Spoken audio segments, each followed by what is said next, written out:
easy. Yeah. Looks like they back for a fifth season, man. Who that? Sports Roundtable. Who?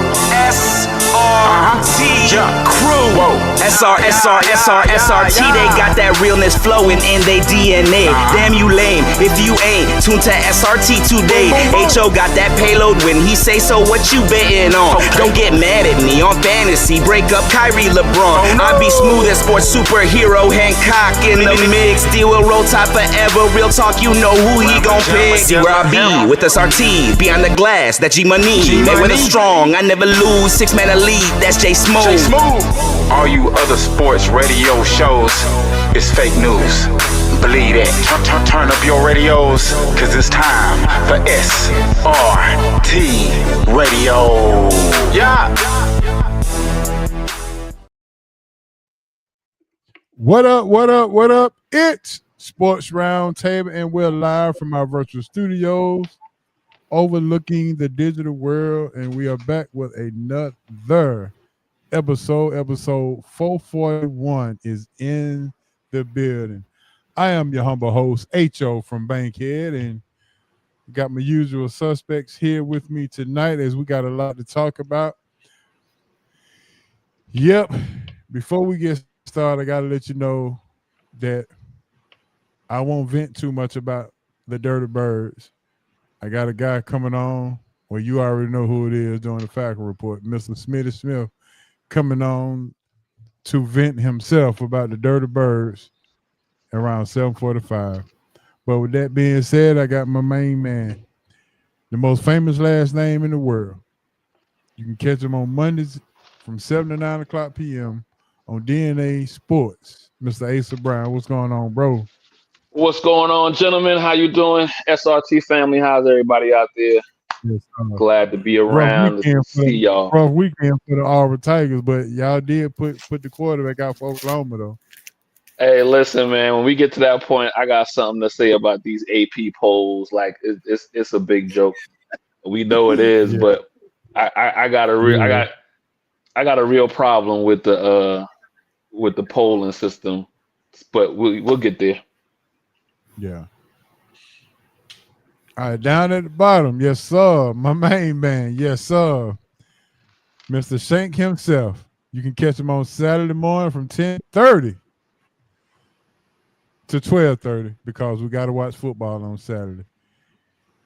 And he's a former coach of the girls basketball team at Grady Midtown, and he's a WNBA enthusiast. Ladies and gentlemen, coaches in the building. I don't want to talk about WNBA tonight. Yes, sir. Coaches in the building. Because my Minnesota Lynx let me down last night. Sound like we got a buster and a bus stop coming up already. You might. That Minnesota let me down last night. Let me down big time. I'm like, what happened to y'all? On her birthday, too. On her birthday, huh? Yeah. Yeah, I think I distracted her, but that we'll get past that. That's okay. Yeah, Minnesota. And when I saw how Minnesota got there and then I saw the Aces get there, I'm like, okay, WNBA, I see what you're doing. I see what you're trying to do. Yes, sir. And then I was like, then I said, is it really trying? Are they really trying to do that? Or I said, yeah, I think so. So, Coach, I don't think you got nothing to worry about. Yeah, we'll see. Because if they want to get the most eyeballs on the championship game, then there's two young ladies that everybody in America want to see that's playing WNBA right now. So I don't think we have anything to worry about. We will see. Yeah, I don't think you need to worry about anything like that, Coach. I think it's all said and done right now. I don't know. What's name? Coach, I know you like to start off your show with. Yeah, I know you like to start off your show red and red with the numbers. Do you have anything for 441? mean, if you don't, just, I 441. mean, yeah. I'm trying to think. Let me think. 441. Give me about 2 minutes. I'm thinking. There's some 44. All right, There's some stuff out of that. Oh, I got one. I'll take you back to my dude who back in the days in Major League Baseball, he was a New York Yankee. And you might know him. He had a candy bar and everything. And he wore the number 44 for the Yankees. Big time baseball player. And the one out of 441 is gonna come from. He was the only man to hit a ball out of the old Tiger Stadium. And when I say out of the stadium, I mean he cleared everything, the seats, everything. He was the one man that ever cleared Tiger Stadium, hit it completely out the ballpark. My favorite baseball player of all time. You know, I don't like the Yankees no more, but I love me some Reggie Jackson. No matter what. Yep. Mr. October. Nothing bad about Reggie. Yes, sir. Go ahead, Coach, on the spot. Look at you bringing up Reggie Jackson, your favorite baseball player of all time. That's my boy right there. Bar none. Yeah, Reggie Jackson. At first, I thought you would go stay in the National League and go with Eric Davis. No, sir. Ooh, the Reds. Yeah. He was a bad man now. Yeah, he was a bad He was a grown man. He was a grown man. He just had his body was just a little too thin. And he had too much. He was too much in shape. All right, ladies and gentlemen, we got some hot news coming up. Also got the SEC has a new scheduling system. We got 9-team in conference games. And we're gonna talk about the Georgia Alabama game that's coming up. I hit up D Will to see if he can come, if he would like to come on and give us a preview of what to expect from the Alabama Crimson Tide. And he didn't hit me back yet, so we'll see. But we'll go over it, see who has the most pressure, and see where you're watching the game at.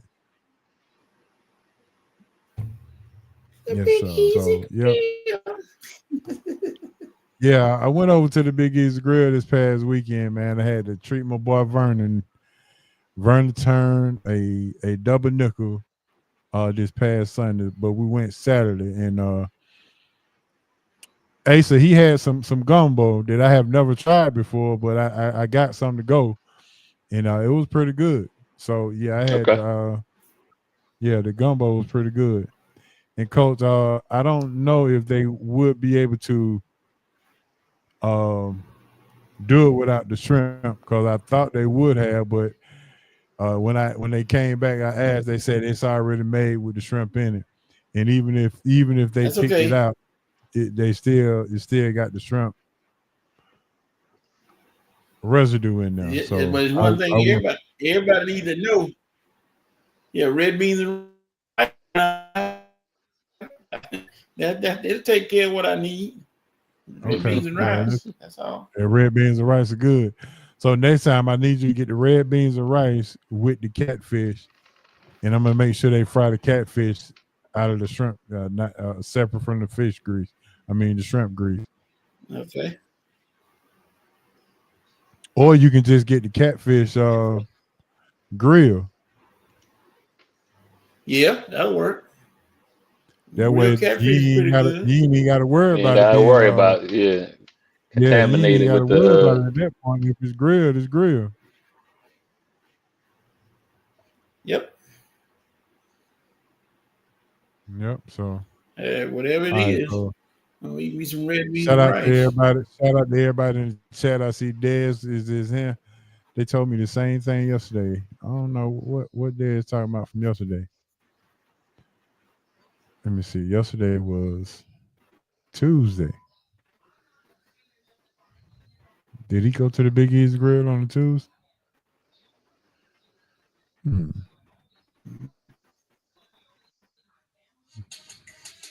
I guess we'll see. But ladies and gentlemen, Either way it go, it is time. You already know what time it is. Oh, he did go to the Big Easy. Yes. Yeah. What did they say yesterday about? Did they talk about the? I'll let Dad tell it what they told us about. But it's time for the hot news. Yeah, the hot news sponsored by Big Easy Grill. We just now got through talking about Big Easy Grill.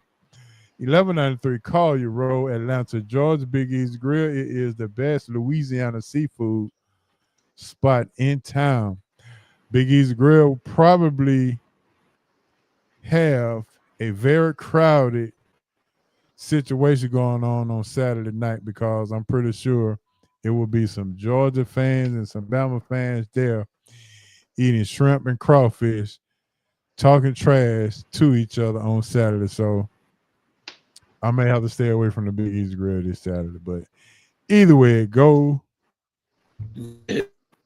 Big Easy Grill is the place to be. Make sure you mention SRT and Sports Roundtable. You will get you a 10% discount on any meals, $25 or more. Dad said he went over there yesterday on a Tuesday, on Taco Tuesday. Dad went over to the Big Easy Grill and yes, let us know in the chat what you got, Dad. Because I took home some of that old gumbo and it was swinging too. Yes, so we got this hot news. We about to talk about some college football, the recap from last week, what you like, what you didn't like, and what surprised you. The SEC has a 9-team schedule in conference starting in 2026 and got 3 common opponents. Whew, boy. Okay, Dad said he took his son over there for his 21st birthday. So let's give DJ happy birthday from the SRT. Yes, sir. Happy birthday, yes, sir. All right. So I'm sure he enjoyed the shrimp because you can't be a kid and don't enjoy shrimp. But either way, all right, let's get to it, fellas. College football recap from last week. What you like, what you didn't like, and what surprised you. Ace, it sounds like you want to go ahead and get this thing started, so go ahead. Let's get it started. I mean, we shout out to Coach. hopped on Coach's show Saturday. Had a good time, and we called a few scores. My issue, what my issue is the Auburn Oklahoma game, and my issue with that is I don't have okay. You got a game that was called a horrible call game, right? Not just one, but multiple big plays, big plays that were incorrectly called. I don't have a problem. Okay, and Oklahoma won, no problem. But when it comes down for the AP poll, shouldn't nobody move? If Oklahoma was 11, yeah, they won the game, but they had a little help. So they shouldn't move up. Auburn was 24, 22, I think 22. You lost, no problem. But your loss had a little, the loss came with a little bit more than, you losing on your own. They shouldn't move. I just be trying to figure out the AP poll and the coaches poll from week to week, what they thinking about. And so you got a 24-17 win for Oklahoma, and the one score difference is the one score that shouldn't have counted. Yeah. It's not that we all sitting here saying, you know what, it was a pass interference that probably could have been a 50-50 call, or through the lenses of the official, he decided to go one way. Okay, you can call that a bad break, right? Sometimes the ball don't bounce your way. But when the conference got to come out and say and tell y'all, hey, these are the rules. These are the rules have always been. And that play should have not counted, which then means, and it should have been 15 yards back, which would have put them back on their side of the field. there's a good likelihood that they don't score, or at best they get a field goal. So I just, when it's time for the coaches poll to come out, if you watching the games like they say they watch the games, then you're supposed to put it in consideration how that game played out. And this is not just for Auburn. This would be for any team. I think I said at the beginning of the year, I asked the question about how is Georgia remaining number 5 ranked team the first 2 weeks of the season when everybody else below and above them were playing highly ranked teams, and they were playing St. P, you know what I mean? Or, Austin P. They were playing Austin P. It might as well have been St. P. They were playing Austin P and Troy the first 2 weeks. How do you move up when everybody above you and below you are playing, highly ranked opponents? I just don't understand the mindset of these people that are calling the shots, man. I just don't get it. It's hard. It's hard. Explain to me. I have a suggestion. I have a suggestion for you. I suggest that we, just like we used to do our own top 10 poll here on the show, and we just do it that way. And don't worry about AP. Don't worry about poll. I know we'll be. Look, it'll be a better poll. It'll be. Yeah. And we'll just do our own poll. We have our own SRT top 10. What say, Coach? You think that'll work? Auburn will be number 1 every week. No. That's so, Coach. You already know. You already know when it comes to us, we gonna be. We gonna be fair and square, and for the most part. And so there's gonna be some biases there. We all gonna have it, but I bet you we'll keep each other accountable if we recognize the bias coming out. Yeah. I mean, like, listen, right, Bob is in the chat. What's up, Bob? Just for an example, Coach, I know you should be mad. Why is BUSC ranked 21st in the country? Hey, shh. That's not important. Not important right now in the scheme of things. No. Okay. There'll be no discussion about USC right now. It's gonna be mighty quiet. We're just gonna stay the course. Yeah, so Dad said he liked my idea of doing it, doing the SRT top 10 on our own, and don't worry about that. Don't. So Bob says it's gonna be a new number 1 after Saturday. Oh, he got Penn State? No, he got Washington. I'm another week ahead. My apologies. You think Washington gonna light Ohio State up? Yeah, that's what he's saying. Okay. And Dad said he agreed with you, Ace. And I hadn't even got to the Falcons game yet, but Bob said that was the worst game he's ever seen. Since he's lived in Georgia. That's a heck of a statement there. That is pretty bad for sure. All right, Coach. What did you see? What you like? What you didn't like? And what surprised you this past week? Well, I'm disappointed because the Heisman Trophy. I thought about 2 Chainz when I thought about the Heisman Trophy. I remember a song he started out. What comes around goes around like a hula hoop. And that's what it looked like the Heisman Trophy doing with all these injuries and bad performances and all this other stuff. I'm saving one part of my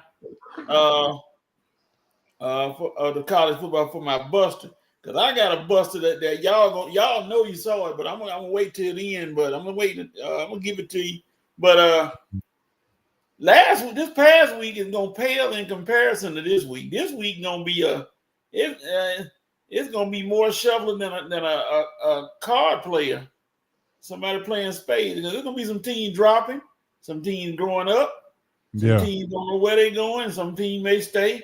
But it's gonna get ugly this week. It's gonna be some bad blood going on this week.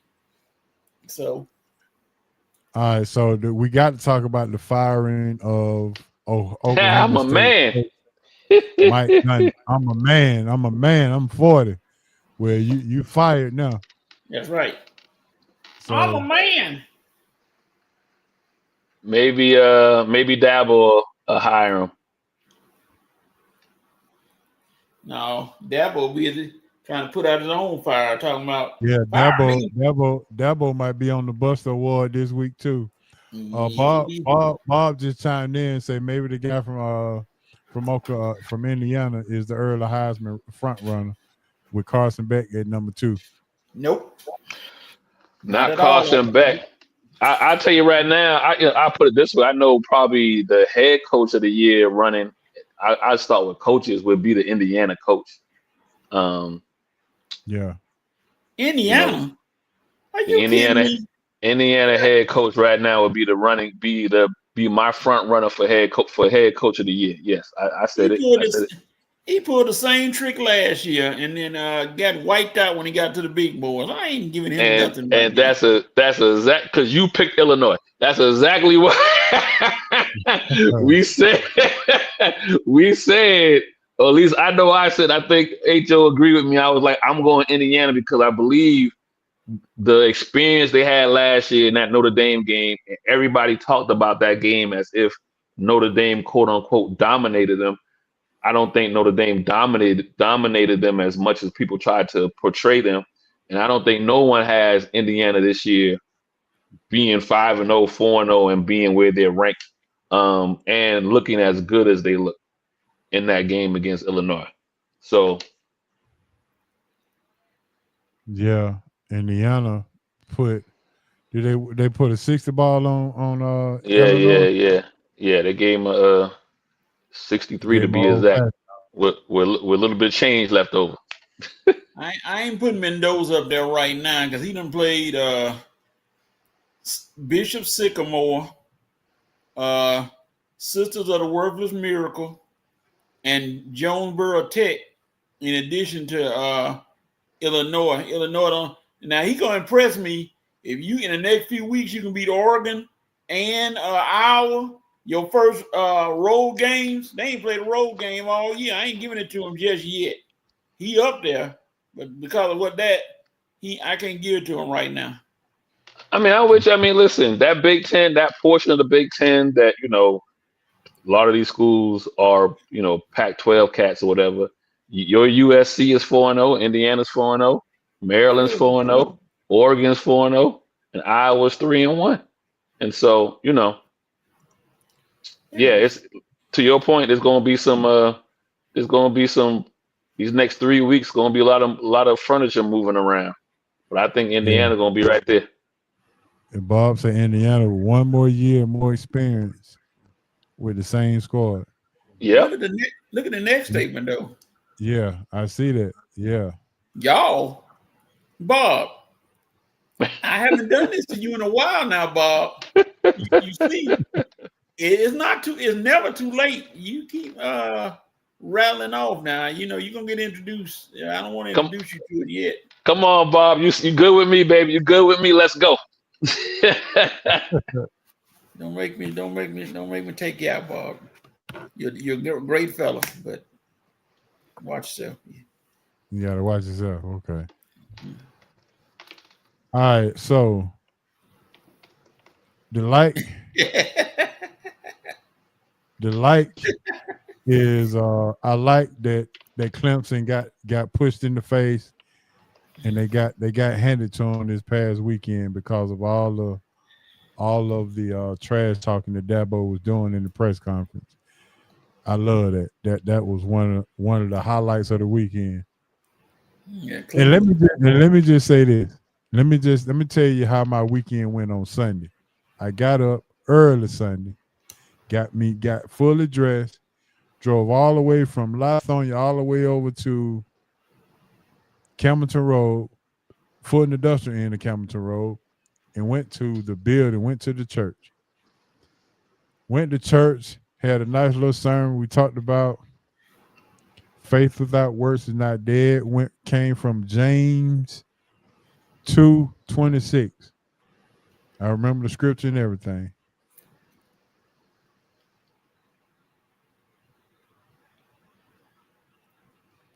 Went to church, came back home, went by my godmother grave site, then went by J.R. Cricket's. I'm figuring I'd go by J.R. Cricket's on Cascade and head on to the house and catch the Falcon game. Because I'm sure we would go at least have at least 3 or 4 sacks after this Minnesota game. Get home, start eating my wings. By halftime, I had 3 wings left. I didn't even want them no more.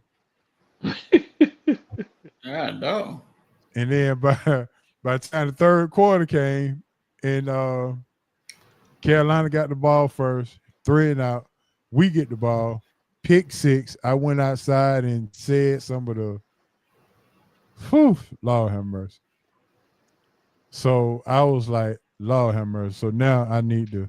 So I had to go after the game. I had to go back to YouTube and listen to the sermon again because I had to rededicate myself to. I'm like, Lord have mercy. This is a trip. Yeah, man. So that was bad. All right, so I just got a text from Mr. Hancock. He said send him the link, and I already did. I'm not sure why. Yeah, I guess he wants to talk about how Michael Parsons is going to sack Dak this week. So we'll see. All right, so here we go. Bob said Dabo was a great recruiter. Yeah. Well, I don't agree with any of that, HO and Coach. I'm gonna give you a quick little South Carolina lesson real quick on how great a recruiter he was. The only reason why he got, and I'm just gonna name 2 players. Only reason why he got Deshaun Watson and then Trevor Lawrence, because Mark Richt was asleep at the wheel at Georgia for 10 years when it came to recruiting. And then I told you last week about how South Carolina is, right? We don't, Columbia is the watermark. If you below Columbia, anything below Columbia, 90% of the chance is going to go to Columbia and stop at Columbia, or you wind up going down to Georgia. And anything above Columbia, they shoot up to Clemson. So when you wake up, when you born in South Carolina, like any other, states without professional teams, you either get a Tiger in your bassinet, or you get a Gardner and Black in your bassinet or whatever. But when old ball coach was there for just 3 years, he cut the state 3/4 in half. He chopped the legs off of or almost all the legs off of Dabo. He was and again he was taking guys not just from might have went to Clemson. He was taking guys from Georgia too. But when he woke up one day and was like, I'm retiring, and left a vacuum, that's the only reason why. So you got to take advantage of when you have opportunities. But sometimes because you got opportunities don't mean you did anything to get it. If you understand where I'm coming from, you know what I mean? And so I don't buy the accolades that they throw on Dabo. I just don't buy it. Granted, he got 2 national championships. Cool, wonderful. You can't take those away. But it's a story. But you know what? He is the equivalent of what old boy did in Dallas once Jimmy Johnson left. Yes, old boy used to be the coach for Oklahoma and Barry Switzer. Yes, Barry Switzer won the Super Bowl with the Dallas Cowboys. But everybody, hold your horses right there, Asa. Hold your horses right there. Got a special guest coming on, baby. Yes, sir. The man of the hour. As bad as he hate Dak Prescott, he got him on his fantasy league, and he playing me this week. That's probably why he wanted to jump on him. My main man, the sports superhero, Mr. Hancock, is in the building. What's happening, bro? What's up, big homie? What's up, fellas? What's good? Oh, yeah. Here we What's go. going on, sir? Let the Coach, service begin. Coach, we good. What's up, Coach? I mean, why it's got to be like that? Oh, it's no problem. Because I'm waiting on Okay. this Cowboys analysis in I depth. heard that. Well, yeah, it's some bad analysis. Well, some bad things going on. Ain't nothing wrong with the analysis. It don't take long.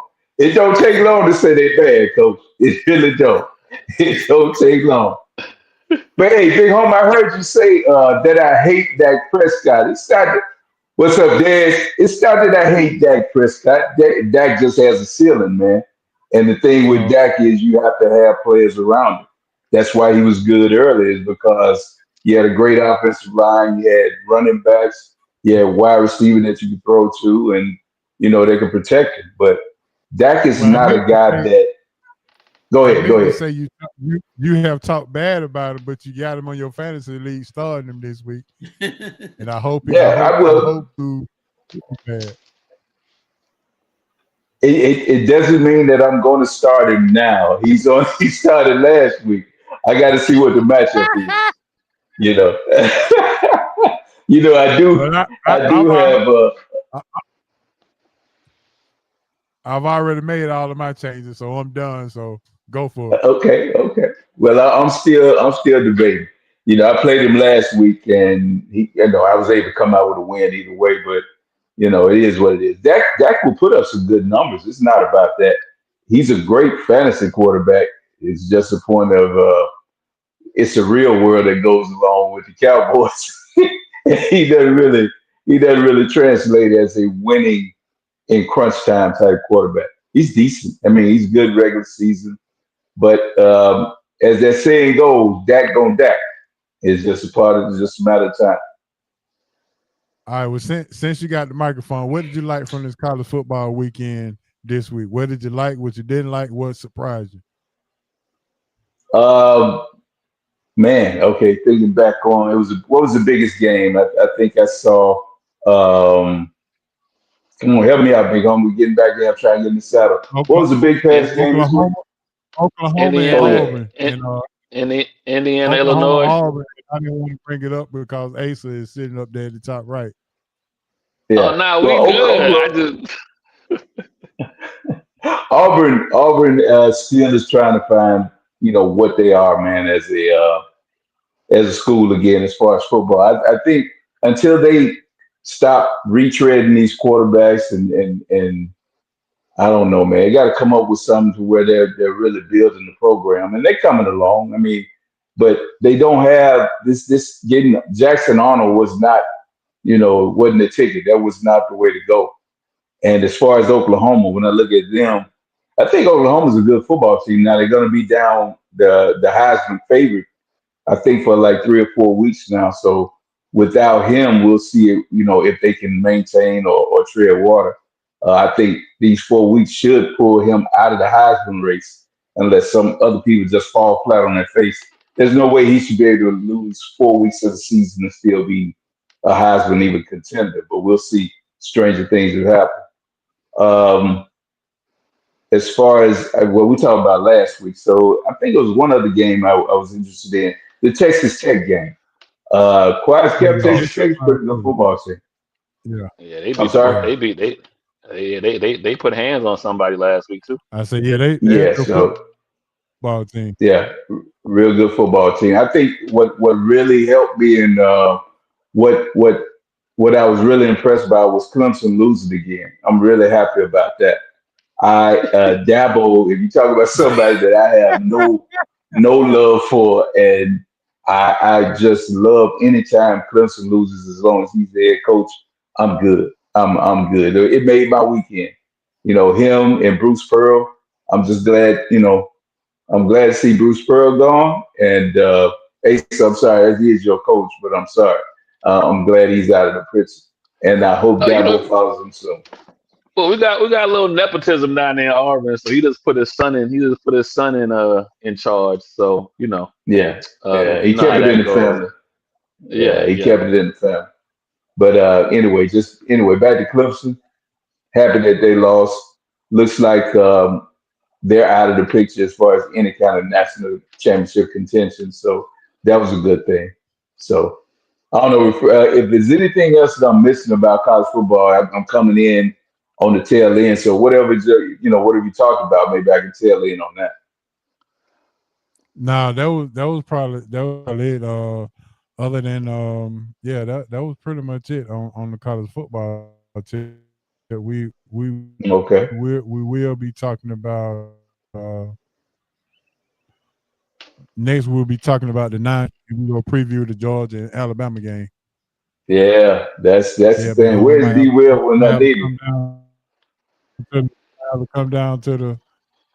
Might have to come over to the spot to see you on that one. You know what? I'm here, man. Might have to bring some shrimp or something and come on over to the. Yeah, come on down. Yeah, we got my main man Smitty coming up to talk about these old dirty birds who got dirt. Yeah, man. I told Smitty do not hold back on him, and he's coming up pretty soon. But before we go to Smitty, I want to go ahead and put the question of the day out there. I thought of this, and I know Cuz is gonna love it, and I'm glad you're here, Han, because I wanted to definitely get your take on this. The question of the day is this: name a quarterback coach combination you would have loved to see put together, college or pro. Name a quarterback and a coach combination that you would have loved to see paired together. Okay. That did not be that you would have loved to see paired together, college or pro. Old and new, okay. old or new, or whatever the case may be, and we can go from there. And we go ahead and go ahead and give you something to think about, and then we'll talk about it once we get this Falcon report out the way.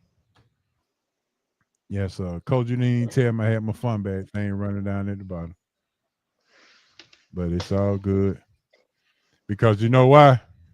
Because it is time for my main man, Smitty Smith, is in the building, baby. Yes, sir. First of all, let me go ahead and give y'all a quick story on this. I know that Smitty was so pissed off at the Falcons. Smitty was trying to come on the show last night. He texted me and said, I'm gonna have to be out. He said, I'm gonna have to be out by 7:55. Smitty, the show ain't until tomorrow. Smitty said it's been a long day. I said, yeah, man. Smitty was trying to come on the show last night. I said, Smitty, we got a whole another day. So take your time, and yes, sir. Take your time, and we good. H.O. All right, Smitty. Yo. Before Smitty start, somebody just called me and they wanted to leave this for the Falcons.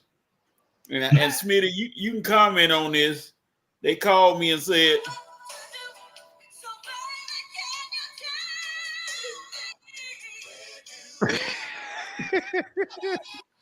Coach, you something else.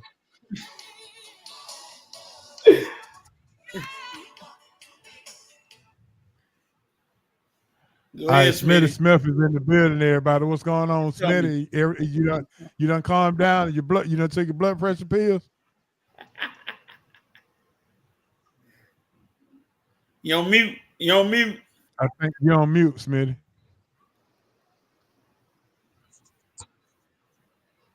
Yep, there we go. There you go.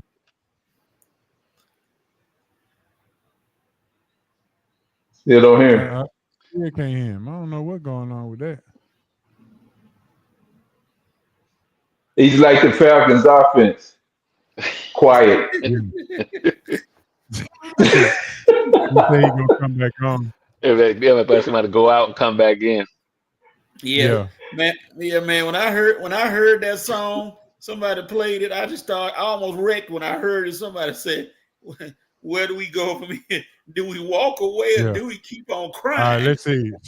Smitty is back. Let's see if we can hear him now. I'm good to go now. Yes, sir. There you go. Yes, sir. You good to go now? You got that special little microphone on. I see. No, It didn't light up same the one. last time. It It's didn't same light up one, last yeah. time. I mean, it's the same one, man. The same one. But yeah, man, me and my boy A1 just did a quick pop-up show, man. So I'm slowly releasing some of the stress off, man, but I'm almost at 100%.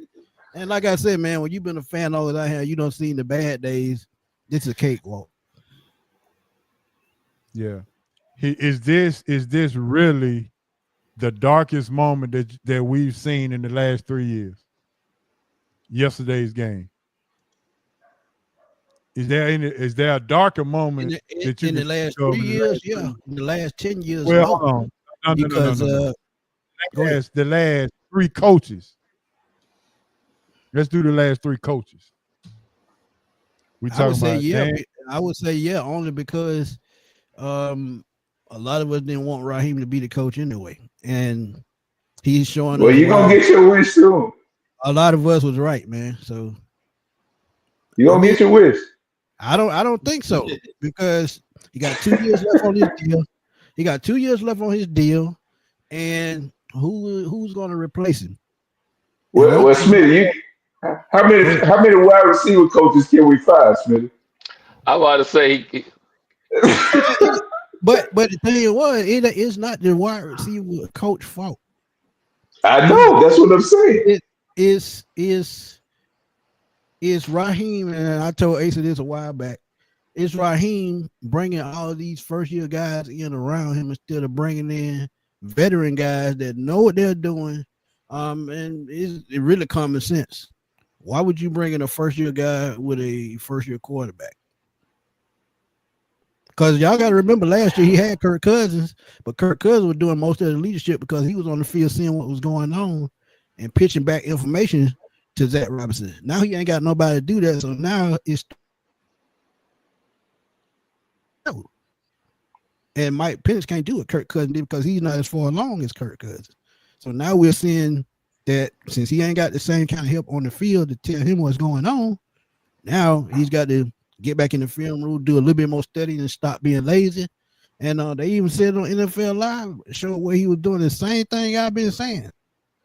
Pistol offense works, but you can't be predictable with it. You got to be creative, and that's something that they're not. so I didn't get a chance to talk to you on Twitter,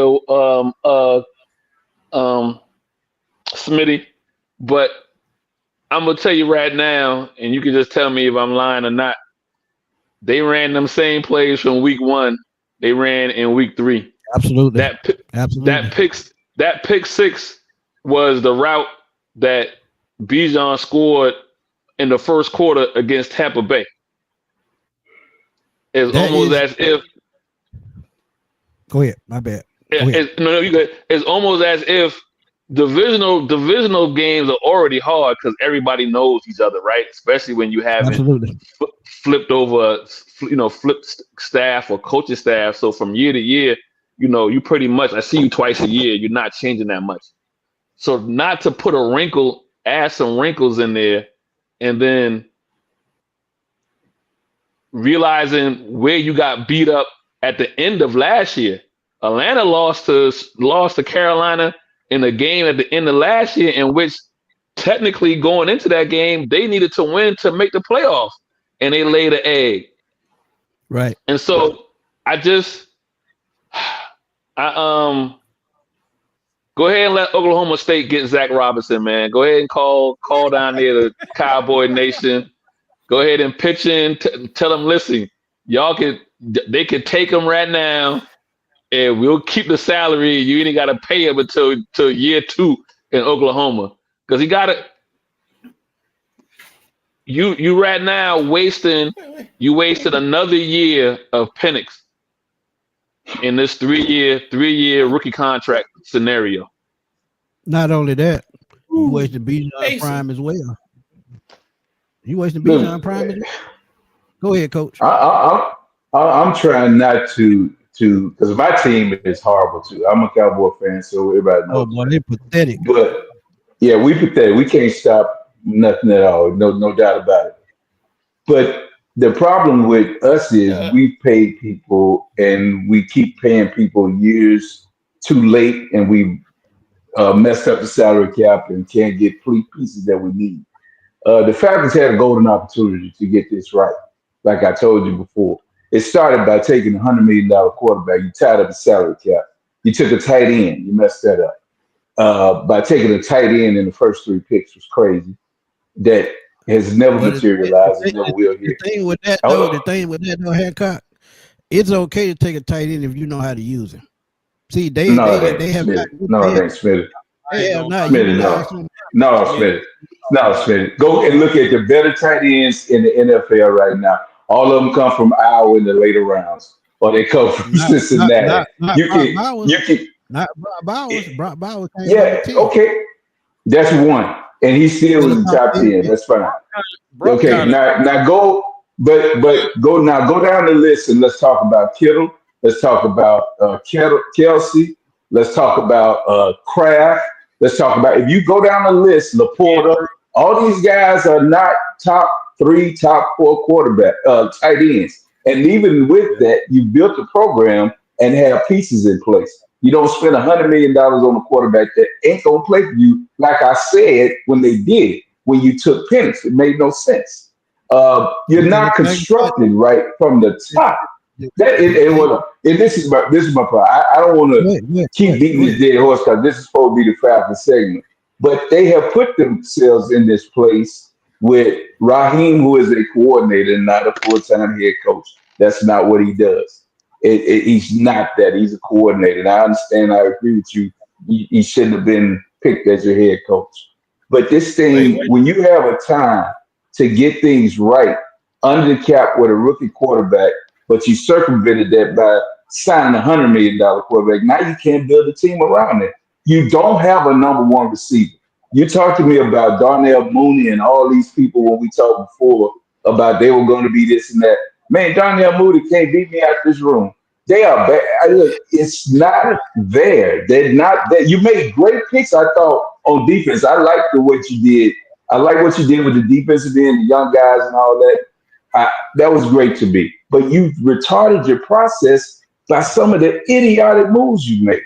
You know, and believe me, I'm an expert on seeing that because Dallas, we make some idiotic ones too. But the Falcons right here, seeing what they've done, I just don't understand. It was crazy to me. But go ahead, Smith. Well, Hancock, let me tell you, and I agree 100% with what you said. But we had the same problem y'all have, and that's letting the wrong people in the front office make all the decisions instead of letting the GM do his job. When you don't let the GM do his job, these type things gonna happen. Yeah, we panicked and took Kyle Pitts because the best receiver in football was sitting right there on the board. I get that part. But when you don't bring in the right coach, the right staff, I don't care who you draft. If this is not the right staff, you can have the best player in the league and it's not gonna work. So I mean, like I said, it really didn't matter that they took Kyle Pitts at number 4. They have not utilized them properly. They had a run first coach in Arthur Smith who run blocks most of the time with his wide receivers. We know Kyle Pitts can't run block. Let's be real. He a 6'6", 250-pound wide receiver. He's not a tight end. So, I mean, if you find a way to utilize him properly, it showed, I mean, you can get the best out of Kyle Pitts, just like last game. As we looked at the replays, and then, you know, like I said, with the pistol offense is what they like. But if you look at a lot of them plays, man, the middle of the field wide open the whole game. No, not a Kyle Pitts in sight. Wait a minute. Where did Chris come from? Oh, that's my right hand man. That's my partner. Yeah, so I'm about to do a proper introduction. Ladies and gentlemen, one of the most versatile guys on YouTube that you ever want to see. Yes, sir. He done worked his way from the bottom to the top. From the bottom to the top, and Smitty is doing a great job grooming this guy. This guy talk Hawks basketball. He talk Falcons football.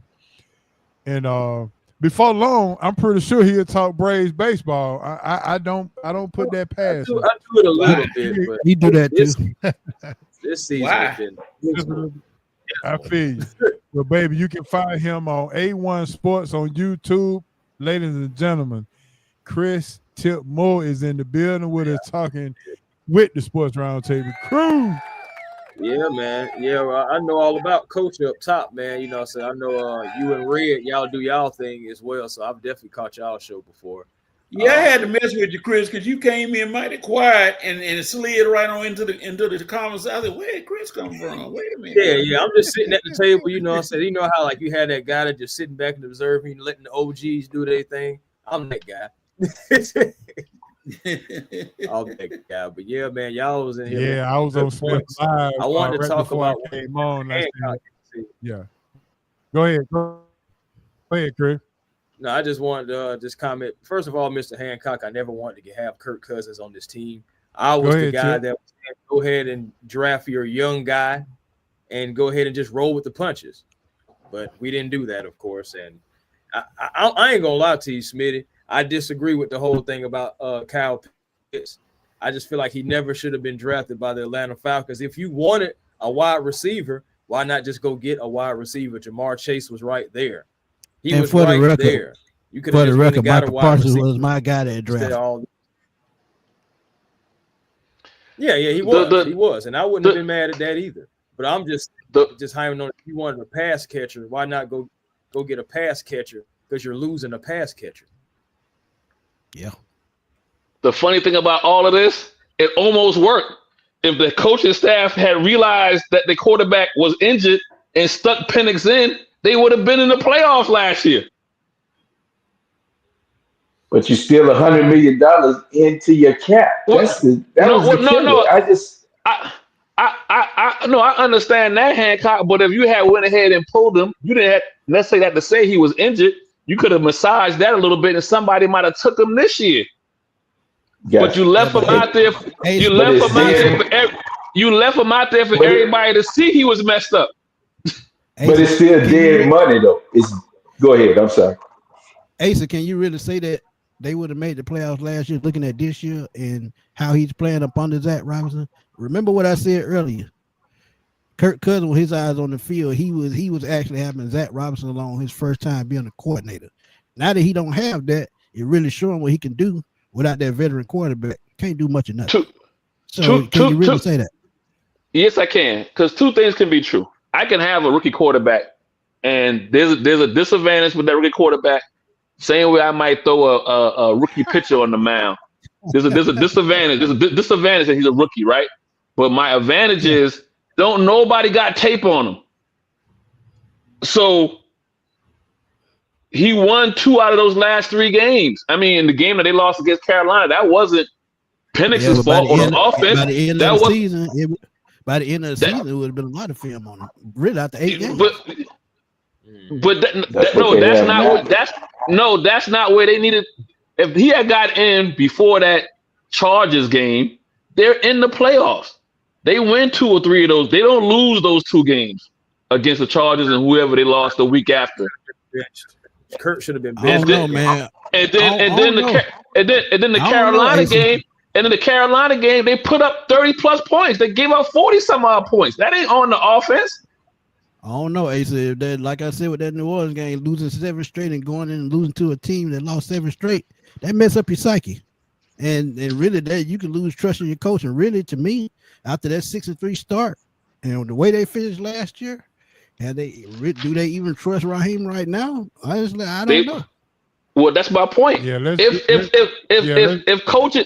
If hold on one second, Echo. If the coaches got a pulse on the team and a pulse on their quarterback, and you realize this dude is slipping down the slope, and the players realize that, you lose the players when you let that guy go out there and still continue to play.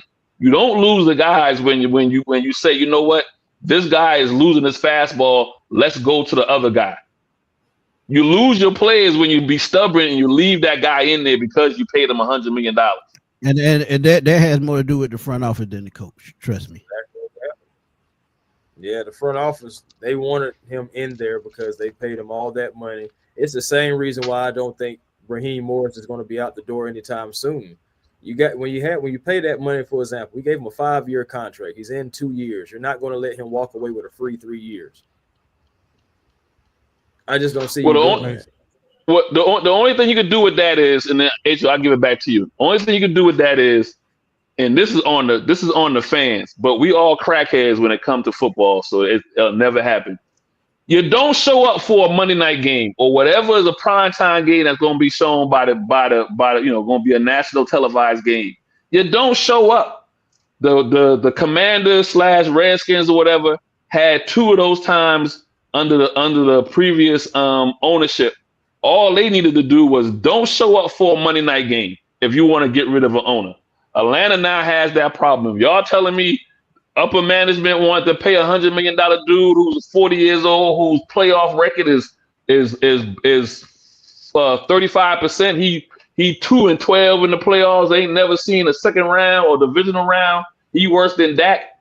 If the upper management wants to do that, hey, why Dak catch you straight? if you got upper management that's the last 4 years drafting people with no idea and wasting 3 years in a row, number 8 picks, top 10 picks at number 8, wasted it. Y'all saying you wasted it on a tight end and should have got a wide receiver. You wasted it on a quarterback. If you think Penix is not any good, and I forget who they picked before Penix the first year. If that's the case, the stadium got to be empty one day. So Drake London, Bijan, and then Penix. So Bijan and Drake kind of panned out. So Bijan had maybe not so much Drake London, but if that's the case, and if what you saying, Smitty, is the case, and if the fans feel that way, because I done seen 19 different skits about people being done with the Falcons, do not show up the first home game you got coming up in the next couple of weeks. Don't show up. That's the only way you. Don't show up. That's the only way you're gonna get front office attention. If you don't show up, be outside tailgating, but don't walk through those turnstiles to pay for a game. I guess I can get it back now. Ace and I went on the rant. That's not gonna happen. He mad because of the Auburn. That was that Auburn rant right there. Yeah, that to do it. They really had nothing to do with Falcons. But Smitty, and Hancock. Hancock Cousins just put something in the chat, and I want you to tell me what y'all is this really the problem right here? They said, I tell y'all what, these owners are the problem. I'm a Colts fan, and now that Irsay is out, our team is playing. I just told A1 that 20 minutes ago. But it depends on the franchise, I think, as well, too, because you have some franchises that are just getting it done. But I will say this, and I got a question for Matt myself. Is it true that they're calling Daniel Jones Indiana Jones that up there in Indianapolis? Yeah. That's a good name for him, dog. That's a good name for him. Hopefully they all calling him that. So what does this say about Dabo that he can go that Daniel Jones can go to Indianapolis and have them 3-0? Or was it not just him? What does it say about the Giants organization? You had Saquon Barkley run for over 2,000 yards, go somewhere and win the Super Bowl. Daniel Jones leaves and starts his career. And now you're sitting there with, now I like Scatterboo, but he ain't no Saquon Barkley. And you don't have a quarterback. I don't trust Jackson Dart. You went and got Russell. So, we are talking about ownership. We're talking about general managers. When you talk about ownership, I got the one. My guy don't care about none but the dollar sign. Let's just be real. If Jerry making money, he don't care. He's had his Super Bowls. He's acting like he wants to win a championship and all this. But when you pay people late after you should have paid them, and you cost your franchise another $20 million by not signing CD early, by not signing Dak early, by signing your running back Ezekiel too long to a long extended contract where you don't do with running backs. So I do agree with what Marty is saying, because ownership is making some crazy decisions, especially in my city. I mean, in my part, not my city, but my team. And when we see what's happening with the Falcons, I mean, those are management and owner decisions. So I hear what you're saying, Asa, I see what you're saying, Asa, about sitting back and not going out. But look, man, we got racist stuff happening all throughout the NFL, and we see it. People don't are still gonna come every day for that. You think they're gonna not come just because the Falcons suck? Nah, they gonna That's go. why. NFL the That's why. scheme. That's why. They printing That's money. why. That's why I call us crackheads. We all crackheads. We like Yeah. Pookie. You know what I mean? It Yep. keeps calling me, even though Yep. you know the ownership is wrong. You know, and Right. then you just mentioned 3 teams. Indianapolis made. Oh, I mean 3 examples for the Giants with Saquon, and now Indianapolis with Daniel And Jones, and crazy thing, and crazy thing, yeah, go, Asa. Coach, The coach being ran by a female. and she trying to learn. She on She there got with the headsets. absolutely. It's all about how they pour into their team, and until the Falcons get that right coach that can take us to the next level, it's gonna be the same thing. You got to be uncomfortable with your coach and trust them to win football games. If you don't You do know that, who, you keep hiring retreads, it's gonna be the same story. Smitty? You know who another example of that is, y'all? Detroit. When the old lady stepped away and turned it over, they hired football people, No, it's his and daughter. and look what they're doing. But for the longest, the old heads were in there, always in the way. I think Yep. All I right, think so that's Jim I got. Irsay's daughter. I want. Yeah, it's his daughter. Yeah, that's his Mhm. daughter. I want Chris and Smitty to comment on this so we can go ahead and get through this and how we can fix our problem. So my first question, guys, is who is to blame for this week's debacle on Sunday after I done went outside and cussed everybody out on the backside of my neck. And I had to go back and watch my church service on YouTube after I went to the building that morning. So who is to blame for this debacle that happened on Sunday? Smith, I'll start with you. It's really simple, man. It starts with the head coach. If the head coach is not, putting his foot down and putting his hand on every single team position room in the building, you're gonna have these type of mishaps. And look, I'm telling y'all, and I said it already. Zach Robinson is the problem. You fire the wide receiver coach, but the guy is still calling the plays and dialing up the plays and the schemes and all this good stuff. And they showed on NFL Live, and I'm gonna talk about that a little later. But when Bijan got to be 8 yards in the backfield, still get 8 yards back to the line of scrimmage just to pick up 2 yards, that's a problem. That's bad coaching when you can't dial up a play out of I formation, out of shotgun, and out of pistol all in one game. That's a problem. When you got to depend on one single formation, that's a problem. That's coaching. So I'm blaming Raheem Morris because he's at the head of the snake. So if Zach Robinson messing up, is because of Raheem Morris not holding him accountable. Until he does that, it's gonna be the same problem. All right, A1 Tip, what you got? Yeah, and just to piggyback off of what Smitty's talking about, it has to be Raheem Morris because decisions that he has made is the reason why the Atlanta Falcons are in the situation that they're in. Remember, he brought in 2 first-year coordinators on both sides of the ball. And who really does that? You don't have any kind of experience, any kind of person that has been in this league that knows you're going to bring in a guy who's coming in from college, and you also bring a guy who's been no more than a quarterback's coach. And you're giving those guys both the keys to an NFL defense and offense. Then after 1 year, we feel like he was pulling teeth, but you had to cut ways with that guy on the defensive end. Now the magnifying glass is on even more so the offensive guy, the other guy that you brought in. At the end of the day, it's not all about bringing in your friends all the time. You got to bring in guys with track record, and you didn't do that. So now we're in the situation that we're in right now at week 4, talking about kicking competitions, talking about coaches not being on the same page, saying different things, players talking about they were unprepared, they haven't seen things. We can't put the ball in the end zone. Our red zone efficiency sucks.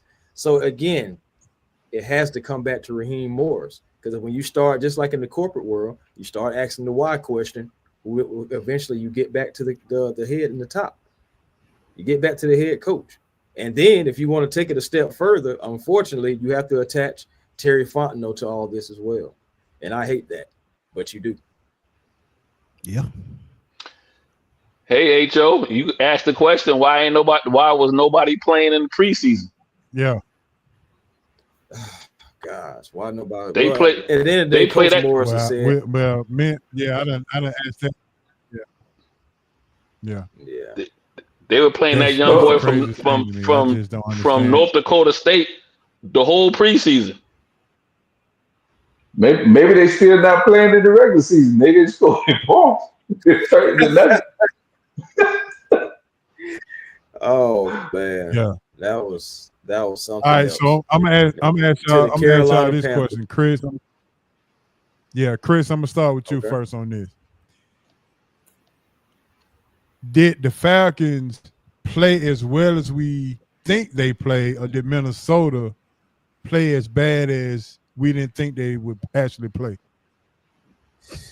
I actually think I'm gonna give that one to the Falcons, mostly because of the defense and their performance. Jeff Olberg had those guys coming after that young quarterback, hitting them. But see, one thing about it, pressure isn't necessarily getting to the quarterback and getting close. We've seen that a lot with Bud Dupree. And when we had him, he was Mr. Almost. But that's not generating pressure. Generating real pressure is hitting the quarterback, getting those quarterback hits and getting the quarterback on the ground. That's pressure to me.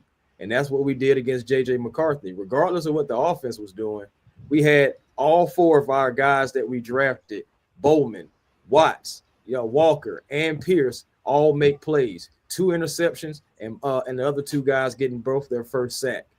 At the end of the day, it was a tough sledding for Minnesota. So I'm going to give that to the Falcons defense. I'm tipping my cap to Denver for that one. All right, go ahead, Smitty. What you got? Whatever game plan they came up with, that game, it worked. And like I said, when you stick to your bread and butter like you're supposed to, things going to work out like they're supposed to. If the Falcons had a ran the ball last week against Carolina, I don't care if you got to run it 50 times to knock that defense down. If you run the ball effectively, you're going to win football games. Look at the defense. They only gave up 224 yards last week. All 3 games. The defense still top 3 in the NFL. Just think about that. That's just how bad the offense is playing as a whole. Even though we scored 23 points the first game, they still played bad. Right. Even though we won to get in Minnesota, they still played bad. Right. So, I mean, look, it's about turning the offense around.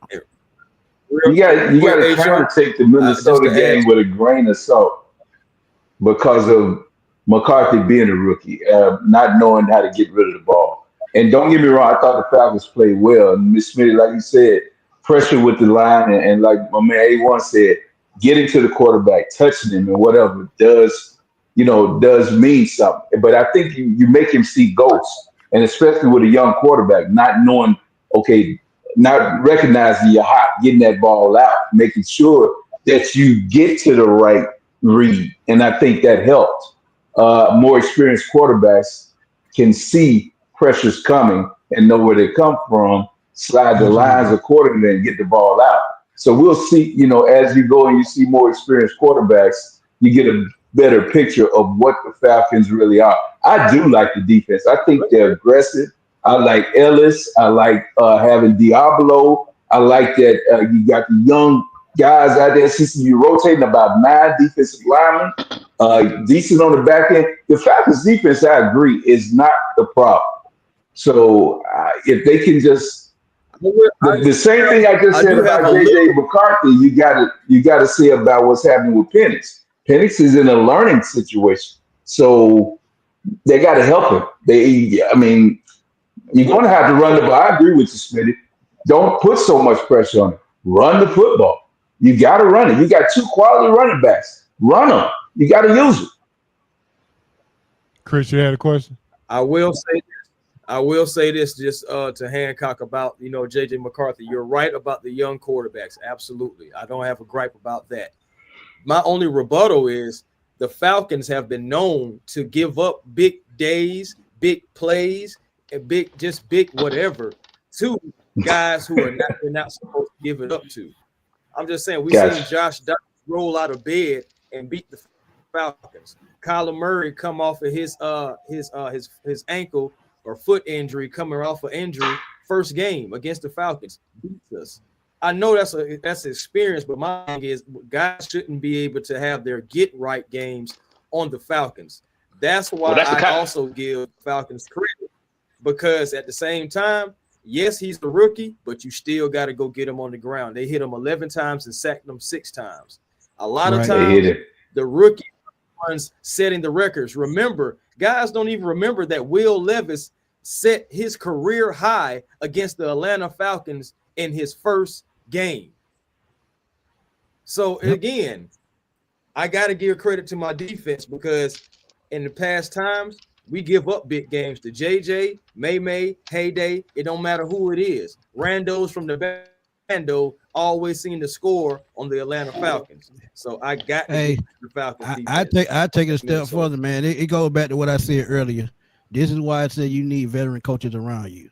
Jimmy Lake, after 1 year, got canned. Defense was absolutely terrible. Bringing a veteran and Jeff Ulbrich, and then you add Nate Ollie on as the defensive line coach, veteran guy. So now, whatever happened to Zach Robinson, go out and get a veteran guy. And my money is on Mike McDaniel if he get fired from Miami, because he knows exactly what he's doing. Yeah. My money is on this defense, because we got historical defense, though, too. Historical defense. This defense in the first game, even though it is young, and even though I understand I'm taking it with a grain of salt, these 3 games, just like my man Hancock said. But the Falcons defense has done something that has never been done in Falcons history. This defense has given up the least amount of yards in Falcons history. We're talking about grits, blitz, and everything. This Falcons defense in 3 games have given up the least amount of yards in Falcons history. I gotta at least give them a shout out for that. I agree with you. That is common. I like the defense. Yeah. I really do. I really do. Yeah. I hate to be the Grim Reaper. Make sure you have to paint that picture. Hold on, but you got to paint that picture, Chris. That last year, Levis did his career high against a first-year defensive coordinator in Jimmy Lake. That part. And I don't know if he would have. Yeah, I don't know if he would have done that against Ulbrich. But I'm finna ask you guys a question that I'm finna ask you guys a question that I'm not sure if y'all ever been asked this. But I'm gonna ask you this question, because you know you come to Sports Round Team and you get the hard question. So I'm finna ask it to you. How is Raheem Morris and Dan Quinn gets a second chance at life? Dan Quinn goes to an organization that seemingly don't like to win in Dallas, and they got some of the same organizational problems that Atlanta has. Raheem Morris goes to a LA Rams team that wins a Super Bowl, and he's under a Sean McVay, and they both get a second chance at life. And Dan Quinn seems to have gotten it together, but Raheem Morris is still spinning his wheels. How is that possible? Ownership. When anything Magic Johnson touch, it's gonna be magic. Just that. But when you look at Dan Quinn wasn't the total problem in Atlanta. It was personnel. So what does he do when he get to watch? He gets the personnel that he wants, the personnel that he needs, and he has a quarterback, and he knew exactly what he was getting into. They've given him total control of what he wants. So in Atlanta, they paid Julio, they paid Matt, and they paid Deion Jones, and that cost him his job. So personnel is everything when you coaching. And if you don't have the right personnel, guess what? You're going to lose football games. Look at what's going on in Atlanta right now. They have the perfect personnel, but I don't think they have the right coach. It's always got the mesh, and if it don't, it's going to be a disaster. And Hancock, he know what I'm talking about. Look at it in Dallas. They get a first-year coach with a veteran quarterback with a lot of playmakers, and he don't even know what to do with them. Don't know what to do with them. Have found a running game. I mean, have just lucked into a running game with a running back that was really cast off, and he's come back from the ACL and now looking really good back there. So, I mean, there are pieces in Dallas, but until, like I said, until Jerry steps out of the way and stops meddling in the contracts, making sure that the contracts we get or that we get make sense and not just making splashes and having the highest paid this, highest paid that, when you could have paid Parsons before Myles Garrett and not had this issue.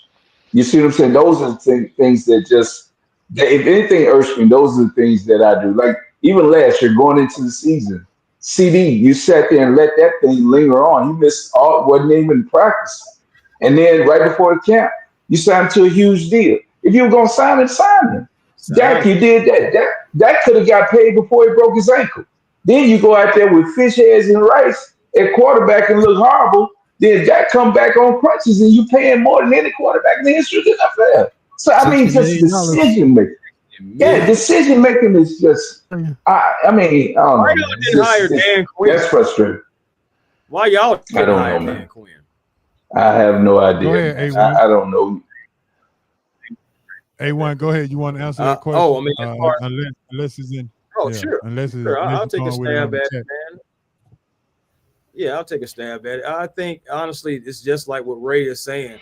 You're hiring buddies instead of experience. That again, in Atlanta, there should have been no first-year head coordinators, but that's what you wanted to do. I think Dan Quinn, him getting a second chance in Washington, it seemed like they started winning instantly.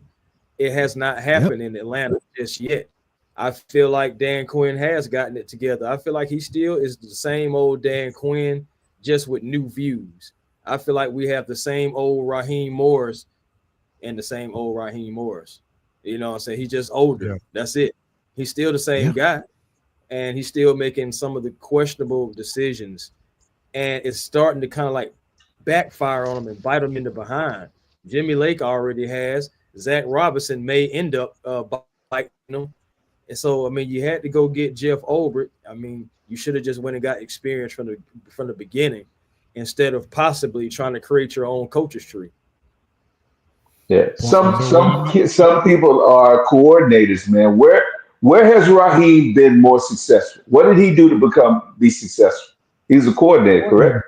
Right. Okay, that might be his ceiling. Some people are not head coaches. They just aren't. They don't have the makeup for it because it's a delegation thing.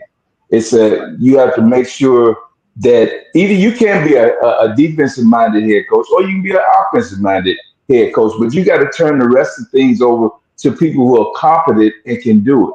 And big homie, you say you got a question coming up on coaches that you would have liked to see with a certain quarterback. Well, when you have a quarterback the caliber of what you might think Penix could be, you have to put a coordinator in there that will help him become what he needs to be. The thing Jaden Daniels had was he had a offensive coordinator came in and put him in situations that he could be successful in. Not to say the kid don't have talent and he didn't make plays, but you got to put him in an environment and in a system that accentuates what he does. And I don't think that, that's not happening with Penix, man. So that's where experience comes in, like you were saying. Experience so what comes I'm hearing, in. And my thing is, what has Raheem Morris, Zach Robinson, TJ Yates, none of those guys have developed a quarterback. Right. None of those guys have the pedigree as far as developing a quarterback. Just add to Hancock's point about bringing in a guy to help a guy. That's why I wanted Jim Harbaugh, because he's the quarterback whisperer. I feel like he would have had Michael Penix humming. Then you would have had Harbaugh, former quarterback, Matt Ryan, former Falcons quarterback, Michael Vick, former Falcons quarterback. The key common denominator there is they're always quarterbacks helping a young quarterback. Plus, on top of that, you're going to have Cousins.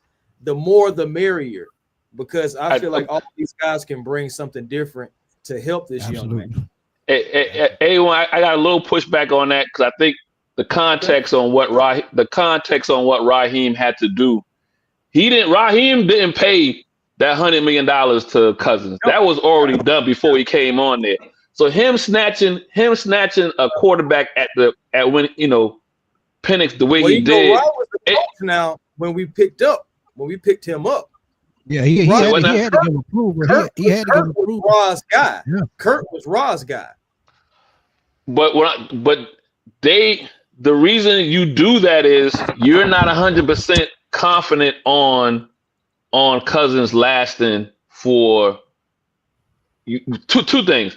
If Cousins gets hurt, which he wind up getting hurt, you didn't have nobody to fall back on. Or number two, if Cousins doesn't get hurt and you wind up being a playoff team and you happen to go, when I say deep into the playoffs, let's just say you win your division and you go to the divisional round. That means your next pick or your next couple of years of picks are going to be so low in the first round, you're not going to have an opportunity to get a quarterback when you need one. So I had no problem in them snatching up Penix when they did, because you were hoping if your initial plan works, it's going to be a while before you'll be able to have a quarterback or a grab at the tree at a young quarterback. So that's fine. But if you're going to do that, to your point, you got to come in there like Washington did. You got to come in there and say, if I'm going to get this guy, I gotta make sure my coordinator for Washington was who happened to have been a head coach, but then wind up, to Hancock's point, he's a better coordinator than he is a head coach. You married that guy with Daniels. The Falcons never married anybody with Penix. And I don't care who you marry with Cousins. Cousins don't have a track record of ever winning anything other than being 8-8. I just think the only thing you said on that, Asa, you talked about taking Penix after you took Cousins. What you did was you went against what your philosophy was. When you brought in Cousins, you were looking for Cousins for the next 2 to 3 years. So taking a first round pick or whatever Penix was, you were going to waste his years. The vital years of taking a quarterback that high is to put him in so you can put big time pieces around it. But you use your money in Cousins that won't allow you to put pieces in place. That makes no sense to me. If you're going to make that decision to take Cousins, then that's the road you travel. I don't look and see at Penix and say, he's a game changer, he's going to do all that. It wasn't the way to do. You went, and now you're going in two different directions, basically. Because now you're sitting there with this guy, and you hitch your wagon to Penix. And now you got people calling, and you hear, well, we might need to go back to Cousins because Penix ain't ready. Can't do that. But I know, I'm with you, but I'm hearing the whispers. And I'm telling you, that's what's being said. So all I'm saying is, if you made that decision to take Cousins, Penix shouldn't have been taking that out.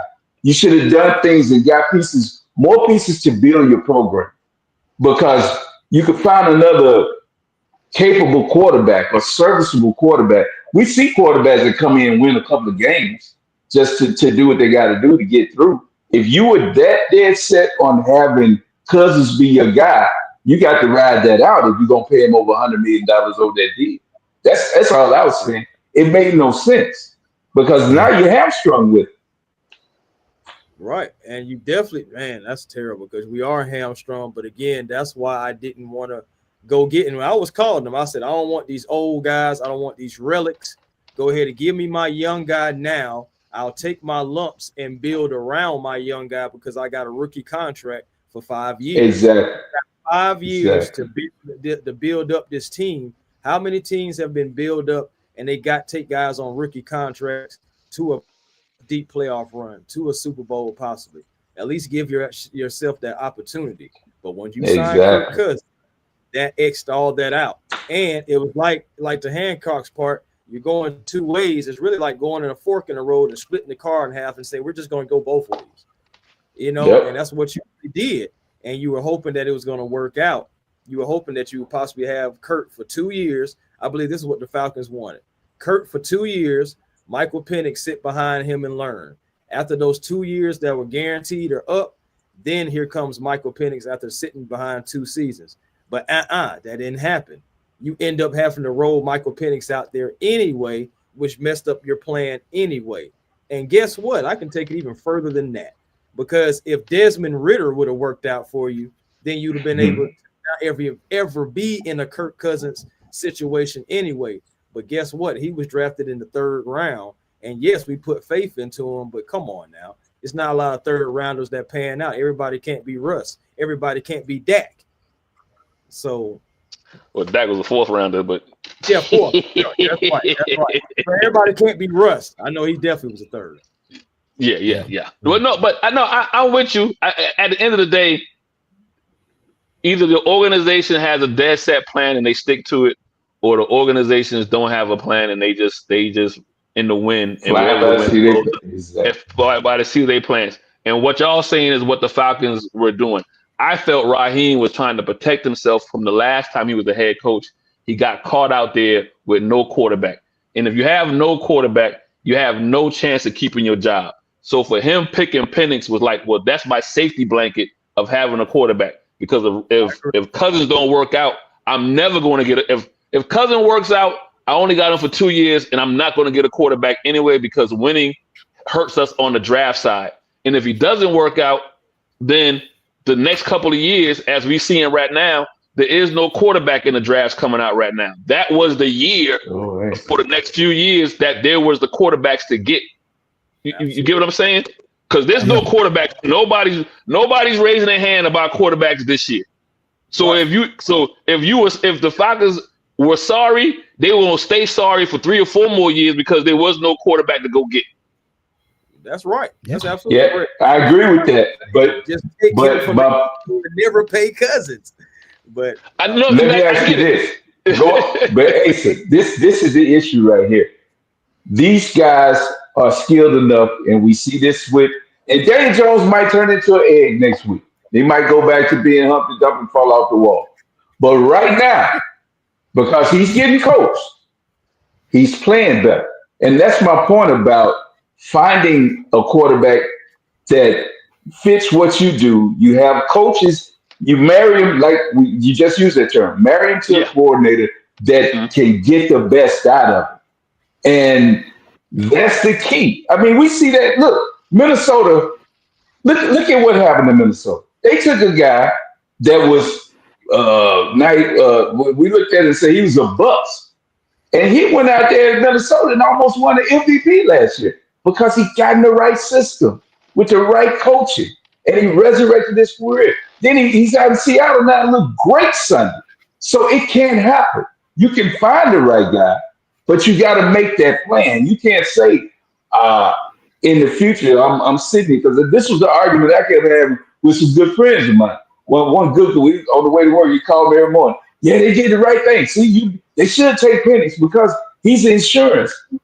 But okay, that's insurance. And he ain't gonna need insurance because he's not gonna have a job. But I'm just telling you, you have made the wrong decision. When you try and you say you're gonna do something, you got to stick to the plan. And the plan should have get. I agree with you guys. He didn't get the right coordinators around him. I don't think Penix has the right coordinator or the quarterback coaches and all that. It's not happening for him right now. So you're going to retard. Now we're into 2 years now. And by the time he's into his 4th year, if he ever gets right, now you're going to have to pay him. And he's unproven then. So, I mean, what are we doing? It don't make sense. But I'm going to end it like this. We can talk about the quarterback. We can talk about the quarterbacks all day. But they built to run the football. If you run the football like you're supposed to, the rest gonna follow. And the defense playing the way they are, that's the quick turnaround. That's the reason why Daniel Jones looked good, because they running Taylor. Jonathan Taylor, right? Exactly. Yeah. And the Falcons got a top 5 running back in the league right here, right now. And the best backup in the league. And one of the best back. I agree. As a tandem, they up there in the top 2 or 3. Ain't no doubt. There you go. The only group that you can say is in the same stratosphere or better is Gibbs and Montgomery up in exactly in Detroit. Yeah. Absolutely. Yeah. But HO, I know you've been wanting to talk for about 20 minutes, but go ahead. No, man, I'm glad you guys came on and shoot, man. It's a thrill to have Hancock back in the building and have the the two guys that I look up to as far as this content, as far as the Falcons. But I do want to ask you guys this. So what I'm heard you is saying that we probably should have hired Dan Quinn back instead of Raheem, because we possibly could have had Lincoln Riley as a offensive coordinator. No, no more retread. I said that already. Go out and find somebody you're uncomfortable with, man. And it could be a veteran coach. You had Brian Flores out there up in Minnesota, defensive coordinator. He needed another shot. Look at what he did in Miami. The front office tore that team down, not him. So think about it. You got guys out there that can coach, but you just got to go find them. Stop being comfortable, man. You got to stop it, man. Because if y'all remember back in the day, this is how old I am, and H.O. was there. We hired Marion Campbell twice. He didn't do nothing, not one time. Think about that. You got to stop doing stuff like that. That is an organizational curse. That's why I said go in a different direction when it comes to coaching. You got to do it. So you asked us if Raheem packs his bag, who do we hire? So I'm asking you. I mean, that's the only thing. We don't know yet. Steve, we don't know yet. Oh, no, man, no. You know what? So what? Basically, what Smitty is saying is you got to take a chance on a coach. At this point in time, you got to take a chance on a head coach that does not have really any experience, because most of the coaches out there now are all in the NFL, especially, are all retreads. Every last one of them. No, I'm saying you got to take a chance on a guy that there's no nonsense. Oh, no, he's talking about we've never had nobody like that. Arthur Smith. You got to go find a kneecap biting guy like Detroit did. You got to go find that. There you go. There you go. People were laughing at it. I did. But you got to find your Dan Campbell. You do. I mean, but that's what I'm saying, Smitty. I'm saying is you got to get a guy. Dan Campbell didn't have any experience. You gotta take a chance on a guy. I mean, that's fine. He's a guy that likes structure, man. And what have the Falcons been lacking all these years from top to bottom? Structure. Yeah. All I'm saying is you gotta do the homework. Like you gotta do the homework and be confident in the decision that you make. And so Detroit and getting Dan Campbell, I was one of them. Like, man, who was this fool talking about biting kneecaps or whatever? Oh, you remember he was in Miami. He didn't do nothing. Yeah, and whatever that conversation that they believed in one another, and look at where he's at now. And then actually, I got more respect for him this year after he lost a lot of his brain trust with Ben Johnson going to Chicago and old boy going to the Jets. Whatever he's built over these last 2 years, he's been able to move those guys from within up, and they right now look like they're not even missing the beat. But a guy, it was two guys, and A1 talked about one of them and Jim Harbaugh. But Mike McDonald, who got to be the coach of the Seattle Seahawks, was another one. He came from Baltimore. We know we getting in that pedigree. Ozzie Newsome was the GM there for a very long time. So we know he's taught all those coaches all he knows about talent, how to bring it in, what to look for. So it's just simple things like that you got to look at. And with Brian Flores in Miami, he built that team. So we know he knows how to scout talent just like Terry Fontenot. So it's just simple things that you got to think about as far as pedigree when looking for coaches. Arthur Smith didn't have no pedigree. He was really an offensive line coach. But you have to build a culture. You got to have a culture too. And I don't know. This is just what I see with Campbell. When I see, when I see it with Campbell came in and put his imprint on his organization. These guys know when it's 4th and 2, they don't even look at the punt team coming on. It's a galvanized whole family. They know exactly what they're going to do. They don't. You got 2 top running backs, and even though Gibbs is taking the lead, you don't see any saltiness. You see a wide receivers go out and block. I mean, it's a coach.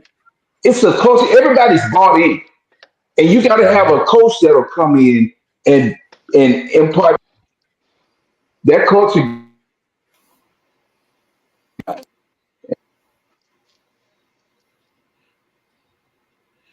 All right, Smith. How do we fix How do we fix this going forward? What do we need to do in your opinion? Run the football, stick to your bread and butter. Because think about it. If we talking about the pistol, and then that's another thing, you got to change up skin. You got to be more creative. Be more creative, run the football. If you're more creative after running the football, the passes are going to open up.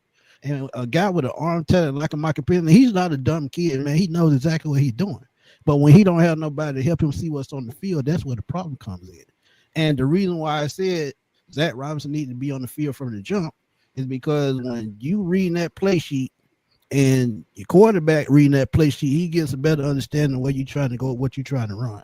If you up in the booth and you looking at the play sheet, he can't see that play sheet, so he don't know it, tit from tat. So now, get back to the bread and butter, run the football with Algier and Bijan Robinson, because you're wasting both of their prime, and at the same time, Raheem Morris is just wasting away his probably his last coaching job as far as a head coach. He's a good coordinator. Right, you need to go back as a head coach. Mm-hmm. Yeah, run the football. What the team is built for, that's what you got to stick to. Hey, because you're going to have a top like wide receiver. How do we move forward? How do we fix it?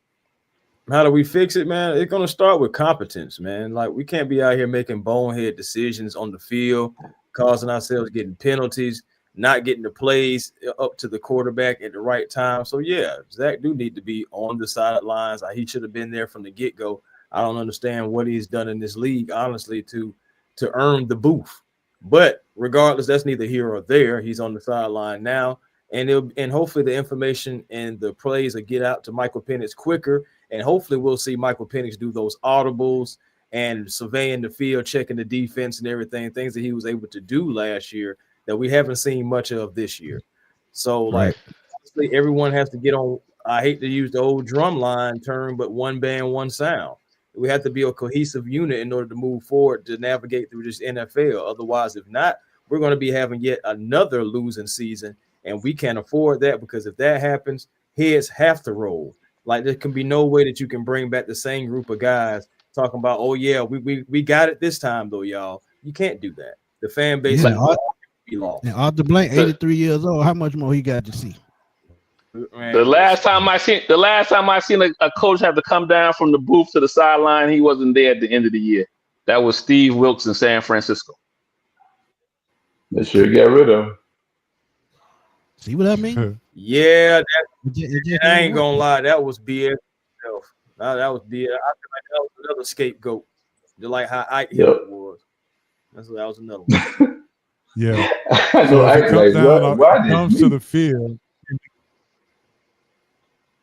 Yeah, and so like what I do, I just got a guy his first 1,000 yards. Exactly. Yeah, 3 guys had career years. Yeah. So if he comes down on the field and he gets the play in quicker, but it's still not working, like I think I asked you on the other night, Smitty, Michael Penix is pumping and hesitating, which shows that he's lacking confidence. Now, all of what you said about go ahead, my bad. Obviously, see, that Zach Robinson, he irks me, man. I just hate to see it. Yeah.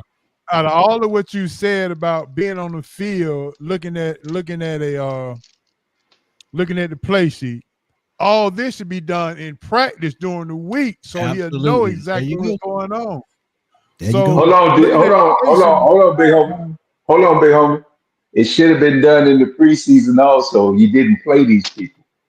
You're playing preseason games right now. You understand what I'm saying? Exactly. You're doing stuff that you should have had. The plays coming in, getting familiar with getting on time. All this stuff, that's why you have preseason games. You should have been doing this and getting all your installs in. Now, if we don't see any kind of improvement in the first quarter of the season, then we know it just ain't there. But basically, what you all are telling me and what we're seeing, these are preseason mistakes. Yeah, you're right. You played that boy from Norfolk State the whole 4 games, number 12. Why is he getting so much run? If he ever make the field, the season's over with. Why is he getting so much run? North Dakota. North Dakota, not Norfolk. Yeah. North Dakota. You correct. My bad, Mike Vick. I ain't mean it like that. North Dakota. North Dakota.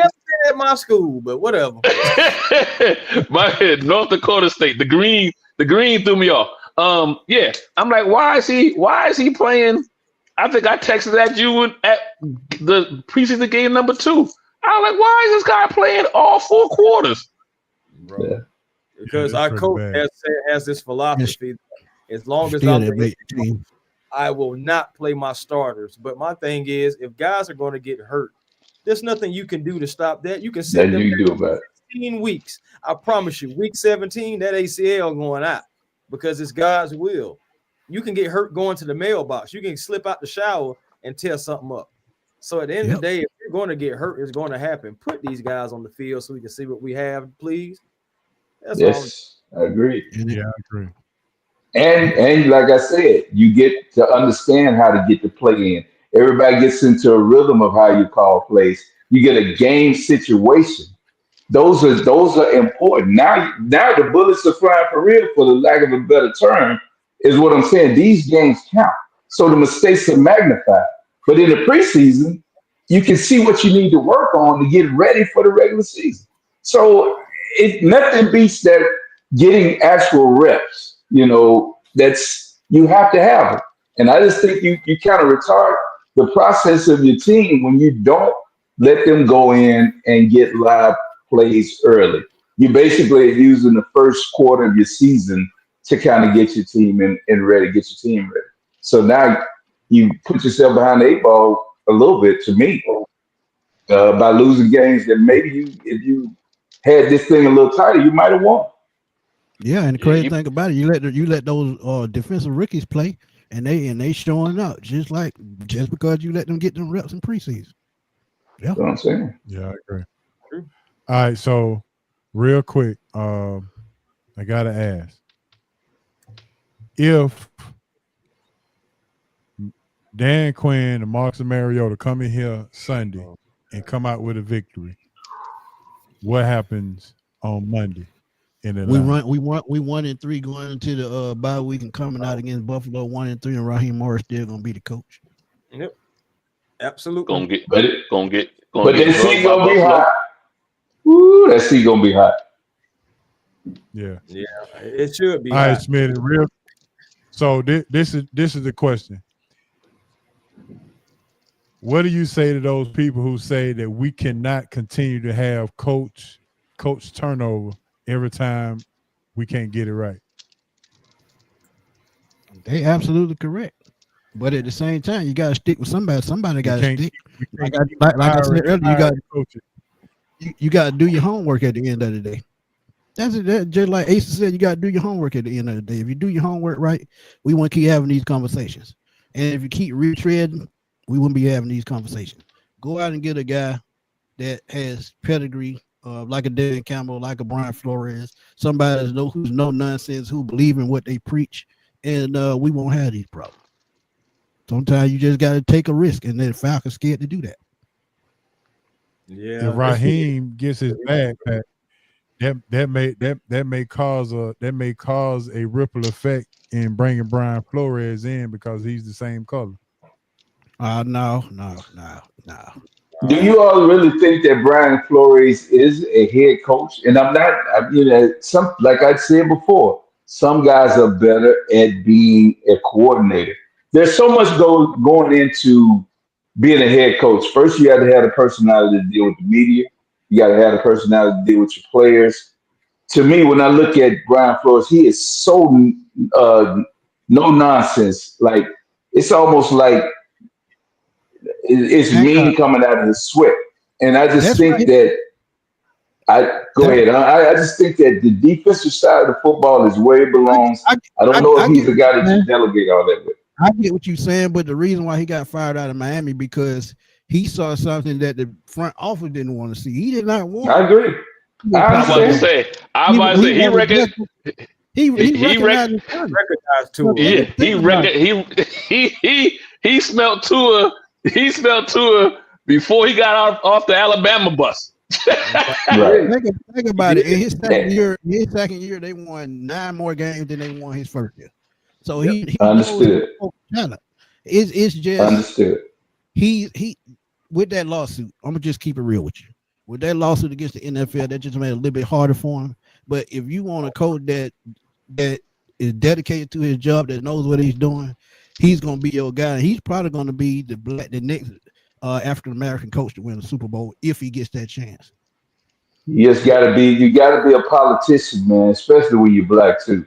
But you gotta be a politician. Something about you that they gotta like. I mean, the only person that we see that truly gets that love is in Pittsburgh. And it's because he says these things and they get behind him. But he even takes heat in his own city, and everybody that is a Steeler fan are getting tired of him. But what I'm saying is, I just don't think that when I look at the guys you're talking about, it has to be something that they're able to relate to both sides. And I don't think Brian Flores does that. I do think that he's a great coordinator, but I don't really see him as a head coach, man. And I don't see Raheem that way either. I think Flores is in a good spot in Minnesota because O'Donnell is that same. He's with my man from the Rams, my man that's out there in Cincinnati. They all were in Washington. They all were in Washington for about 4 or 5 years. This tell you how bad organizations could be. How can you wind up having McVay, O'Donnell, McDaniels, Zach, all these guys in your building? And if I'm not mistaken, 3 out of the 5 of them have been to a. We did too. Oh, my bad. Yeah. Shanahan, Daniels. Yes. We had both of the floors. The both brothers. Yeah. So I think. Shoot, man. Yeah. You're right. But that's why I think Flores would mesh well with Terry Fontenot, because they can scout talent. If you get somebody on your same wavelength, I mean, and they can scout talent, and you see Fontenot, he go across the border to the CFL to find talent. Flores could probably do the same as a coach. So I think that's why they would be a beautiful mesh. And honestly, these last 2 head coaches, I think Terry Fontenot had no say so in hiring either one of them. I think Flores will get that. I mean, Flores will get that call. He'll get that bump from O'Donnell. He'll get that bump from to say, hey, this guy does X, Y, Z. I think sometimes if you're a coordinator, your head coach can either help you. The current head coach can either help you get a job, or you might be out there on your own, depending on who your coordinator is. I think O'Donnell. I think O'Donnell's the other. He's the guy that's going to help his coordinator get a job, unlike some other head coaches who don't do that. Absolutely. Hey, but let's be real, A1 and Smitty. I don't think it's the talent that's the problem in Atlanta. It's developing the talent and putting the talent in the best situation to win. Absolutely. So whether Brian Flores or anybody can bring the talent in, we just haven't had any coaches to develop that talent and cultivate it into wins. Because I can guarantee you can count on both hands how much talent have we wasted on the last 3 coaches that's been here that we didn't get full potential out of all the players that we've had. But the thing is, that's why I said that's why you have to have veteran coordinators. Look at what has happened with this defense, bringing in Ulbrich and bringing in Nate Ollie. It's veteran leadership. I mean, at the end of the day, because like I said, Arthur Smith, offensive line coach, he shouldn't have been no head coach. Dan Quinn didn't have the right personnel, paying out too much money. Again, the front office has to be held accountable in some form or facet. Terry Fontenot gets to do his job 100%. I guarantee you this turns around 100%. When your hands are tied to the GM, and Hancock know what I'm talking about. When your hands are tied to the GM, the mistakes that the ownership makes is going to show. And right now, that's exactly what it's showing. Because I said Raheem Morris, no retreads, because we knew what he was as an interim coach after they fired Dan Quinn, 4-7. What did he show you at 4-7? He's 30 and 49 as the head coach. I think you all can get the best head coach you want, but you put your faith in Michael Penix. So you better find a coordinator or somebody that can get the most out of him. So I think when McDaniels gets fired in Miami, maybe you look at him to come in. You need somebody you need your Cliff Kingsbury. You need somebody to come in and put anybody that you can name that can run the offense. Yeah, that's what you need. You got to find somebody to come in here and fix this thing. And you need a number one wide receiver. I've been saying this for a while. Drake is what is his name? That boy's not a number one. You need a number one wide receiver. Go ahead. I'm glad you said that. Go ahead. You should have gotten Rome Aduze when I said it last year. But anyway, that was the guy. You need a number one wide receiver. Hey, so I got Ho. I got a question for Smitty them in reference to talking about next year. Do you? And this is might think I'm crazy or whatever. Do you think Atlanta would be able to entice Kansas City to take Pitts for a draft pick? They would have to do it before next year. Yeah, they have to do that. No. That's what I mean. I'm talking about this year. Yeah, they would have to do that at the trade deadline. Yeah, I say by week 8, depending on where he is, week 8 this year.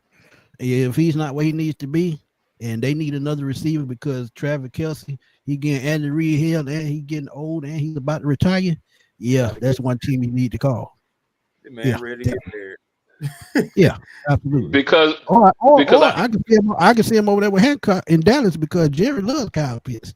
Well, he wanted to draft Kyle Pitts, honestly. Absolutely. It's just like it'll be perfect for him, but honestly, I think it had to be around the trade deadline. And also depending on where the Falcons are. If the Falcons aren't in contention, they may start being sellers. If they lose to Buffalo, they're gonna start selling the house. Let's just be honest about it. I think if they lose to Miami. Yeah. But Buffalo will be what, 1-4? Yeah. Buffalo. Ain't no coming back from that. But if you 1-5 and lost to Miami going to see New England. No, I'm sorry. 49ers are before that, so dang, 49ers are before the Dolphin game. So the season about to go left if they lose to Washington this weekend. The season's going left. Yeah, it's gonna be down in real quick. Win. Let me see if Coach got a question before he get his shank out. Coach, you got something? Oh man, y'all done pretty much turned this into the Falcons off. Ain't no need to try to talk about anything else now. Ain't nobody worried about Pittsburgh. Ain't nobody worried about Pittsburgh. I told you. It's coming. You keep on. All right, real quick. Let me get to my question of the day. All right, fellas. And I'm going to go around the horn on this. So, Ace, I'm going to start with you. Name me a quarterback and a coach combination pairing that you would have loved to see together, whether it's college or whether it's pro. It can be from old to new to old. It don't matter. The question of the day, name a quarterback and a coach pairing that you would have loved to see work together. College or pro? I would. All right, Ace, so what you think? Pro, I wish Cam had got Andy Reid. Cam and Andy Reid. Okay. Cam and Andy Reid. All right, Coach, what you got? That's interesting. Dan Marino and Bill Walsh. Ooh. Boy. Oh, that's a good one. Yeah. That would have been. All right, Hancock. Yeah. The one I would have liked to see would have been Bobby Petrino and Mike Vick. I hate that didn't happen. Oh my goodness. Yeah. I mean, offensive wise, I get where you're coming from with that. Yeah, I get that. I'm telling you, man, Bobby Petrino can coach offense. Take a look at Arkansas right now with that quarterback they got down there. How much he runs the football and throws. He is he is Jaden Daniels right now. People not paying attention, but the kid is nice. He's about 6'6", 6'7", and he's a dual threat guy. He puts up about 350 to 400 every week in offense. And I'm telling you, Mike Vick, at Arkansas. Oh yeah, yes. I saw him get that against Memphis the other day. Oh yeah. Yeah, he's nice. He legit. Like I said, Petrino, if that wouldn't have happened with that dog fighting and all that, I would love to see him They have Mike Vick. All right, Smitty, what you got? I think I seen mine already. If Andy Reid was in Atlanta, when Michael Vick was in Atlanta, 2-3 Super Bowls easily. Man, dang, Smitty, you just don't tip me down, man. Don't tip me down. Don't tip me down, man. Okay, man, let me see. Y'all don't have some great ones. Yeah, that was easy enough. Yeah, I don't even know if okay, so I'm going to go with You can go college, you can go pro. Yeah, I mean, okay, I would have loved to see Cam Newton. Of course, he wouldn't have been at Auburn, but I would love to see Cam Newton and Kirby Smart together. Okay. I'm gonna stay in college too. I'm gonna go Cam Newton and Urban Meyer full season without Tim Tebow. Well, he's seen him in practice. That's why I had to get that laptop to get him up out of there. Yeah, but I wanted to see him in the full season. Cam Newton, he would have been a beast with the right coordinator. That would have been awesome down in Florida, no doubt. Man. That would have been something. I don't think people realize what kind of accurate arm Cam had. You know what I mean? His whole career, college and pros, he never had a real wide receiver. Right. The only one he had was Steve Smith, and he ended up going to Baltimore. Man, it was on 1 year. Yeah. 1 year. Yeah. I said he ended up going to Baltimore. He was a rookie, yeah. So and Funches. Cam was out there throwing the ball to kick returners. Funches. I remember that. Kevin freaking Funches. Yeah. And out there, Cam out there beating up his quarterbacks. He had it coming though. All right, we got some in the comments. Let's see. Nick Saban trees. That's nice. Oh yeah. That would have been good. They might have had that, but I think Nick decided to go back to college before Breeze got there, or Breeze was hurt in Miami. One or two. Yeah, but Breeze didn't go to Miami because of that shoulder and ended up going to New Orleans. New Orleans, yeah, okay. Yeah. But I who would y'all like to see Lane Kiffin have? Who would y'all like to see Lane Kiffin have? That's another offensive mind. Matthew Stafford. Bingo. Ooh. A junior. Ooh. I can give y'all the art when there's the teams in the same state. But I feel like if Steve Spurrier ended up with Charlie Ward would have been an NFL quarterback. Ooh, Lord have mercy. Man. Wow. You won it, Smitty. You won it. You won it for the night. You won it. I'm like, That'd been nice. Charlie Ward was that dude, man. He was that dude. Yeah, he was. I got one last one. Say what, Coach? Go ahead. Go ahead. Yeah. Oh, me? Yeah. No, Coach. Coach, what you got? Oh, yeah. I said y'all forgetting one big one that would have destroyed the NFL. One is cerebral and one is a defensive guy, Peyton Manning and Belichick. Nobody stop him. Ooh. It might have been nasty, Coach. Stop that. You're right. I was going to say Peyton Manning putting up numbers with an 80-year-old offensive coordinator. Think about that. That's the part that people forget, right there. I would have liked to see Warren Moon and Kyle Shanahan. Ooh, that's a good one too. Yeah, that's a good one too. That's a good one too. Man, 40,000 yards through there. Yeah, but that run and shoot was crazy, man. That run and shoot was crazy. Yeah, it was. Hey, Coach, and now Belichick add those practice tapes. They would probably wouldn't have lost about 4 years. How about Peyton Manning and Bill Walsh? Yeah, that's another good one. Yeah, he would have worked the record. Like anybody good, that is. I feel like he would have worked with anybody good.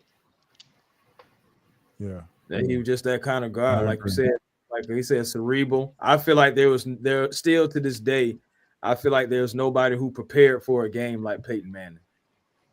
Yeah, Belichick. Yeah, Belichick. He had the tapes. Now what about this one? I don't like the coach, but what about this one? Sean Payton and Lamar Jackson. Yeah, shout out to the dude, man. They don't give pay this credit, man. But look what he doing in Denver, man. And that's why. That's who I wanted in Dallas. That's who I wanted in Dallas. Man, I said the Falcons Hey, should they should at least call Jerry would have messed it up. Jerry would have did something to mess it up. Oh yeah, that's just like I'd like to see him mess it up. Then. Hey man, I ain't gonna lie to you. I would have took Sean Payton in Atlanta, but we know that wasn't gonna happen. Yeah, right. Dallas first. Yeah. Actually, you know what? I think Sean Payton could have went to Dallas and had that heart-to-heart talk with Jerry. Jerry might have been quiet for about 2 seasons.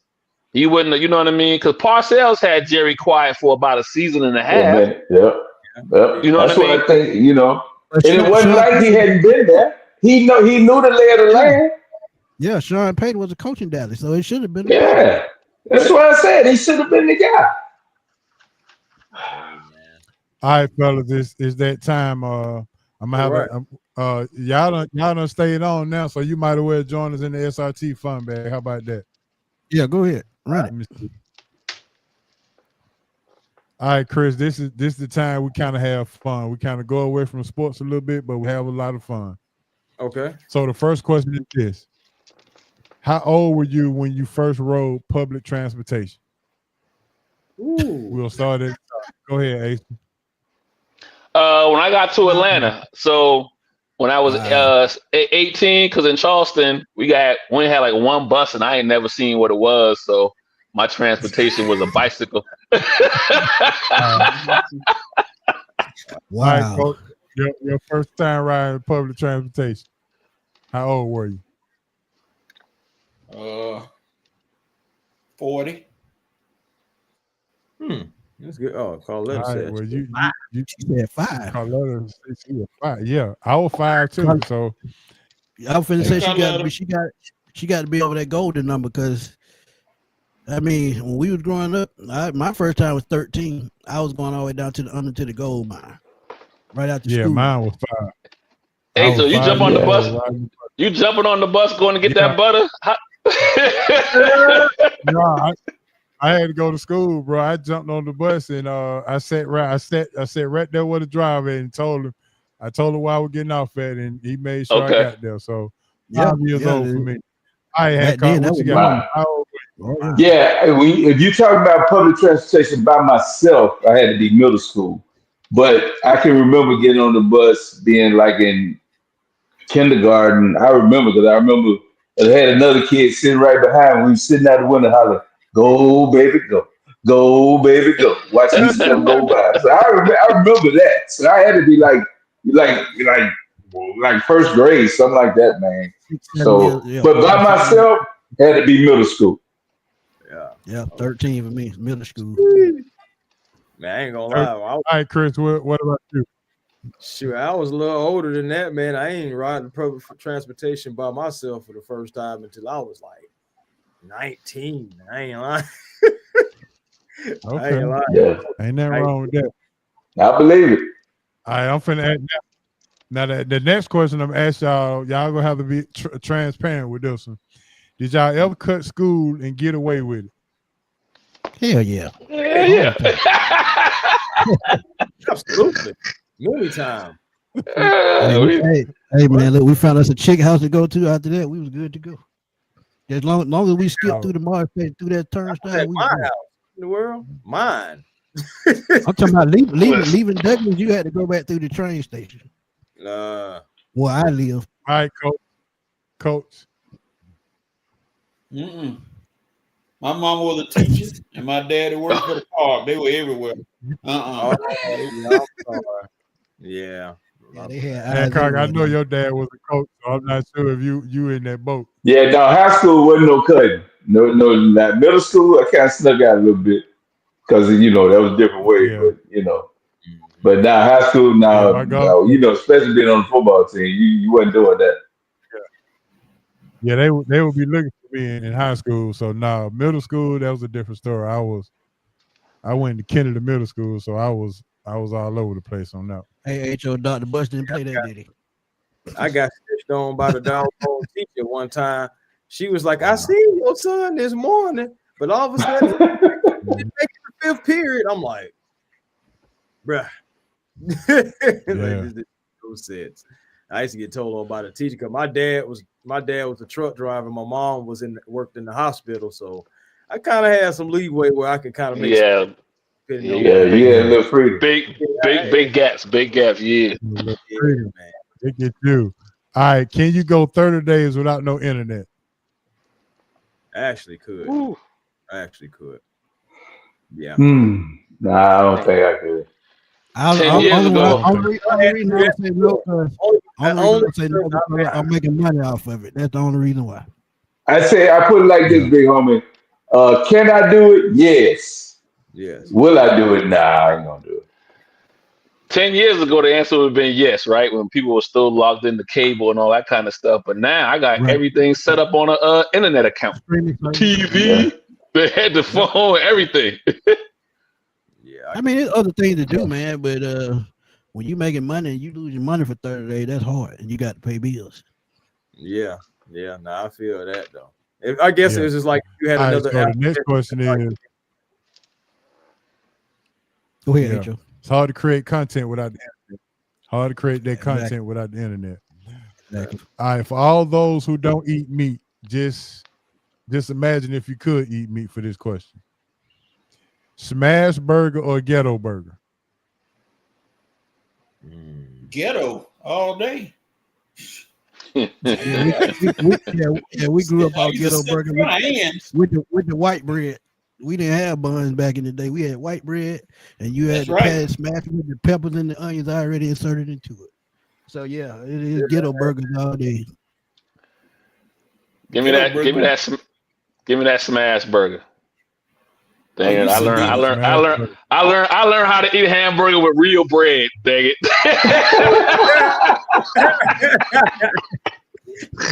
I gotta go. I'm going. I guess ghetto burger would be what Muddy made. So I'm going with Muddy hamburger. If that's ghetto, I'm going with that one. I ain't never had ghetto burger, so I gotta go smash. I gotta go smash. You ain't never had a ghetto burger. Okay. What? Man. I never have. Amen. Wow. Okay. Spoiled millennial. Wow, okay. All right, so this question I had to ask this question because hold on now, Marty. Hold on, Marty. What going on, Marty?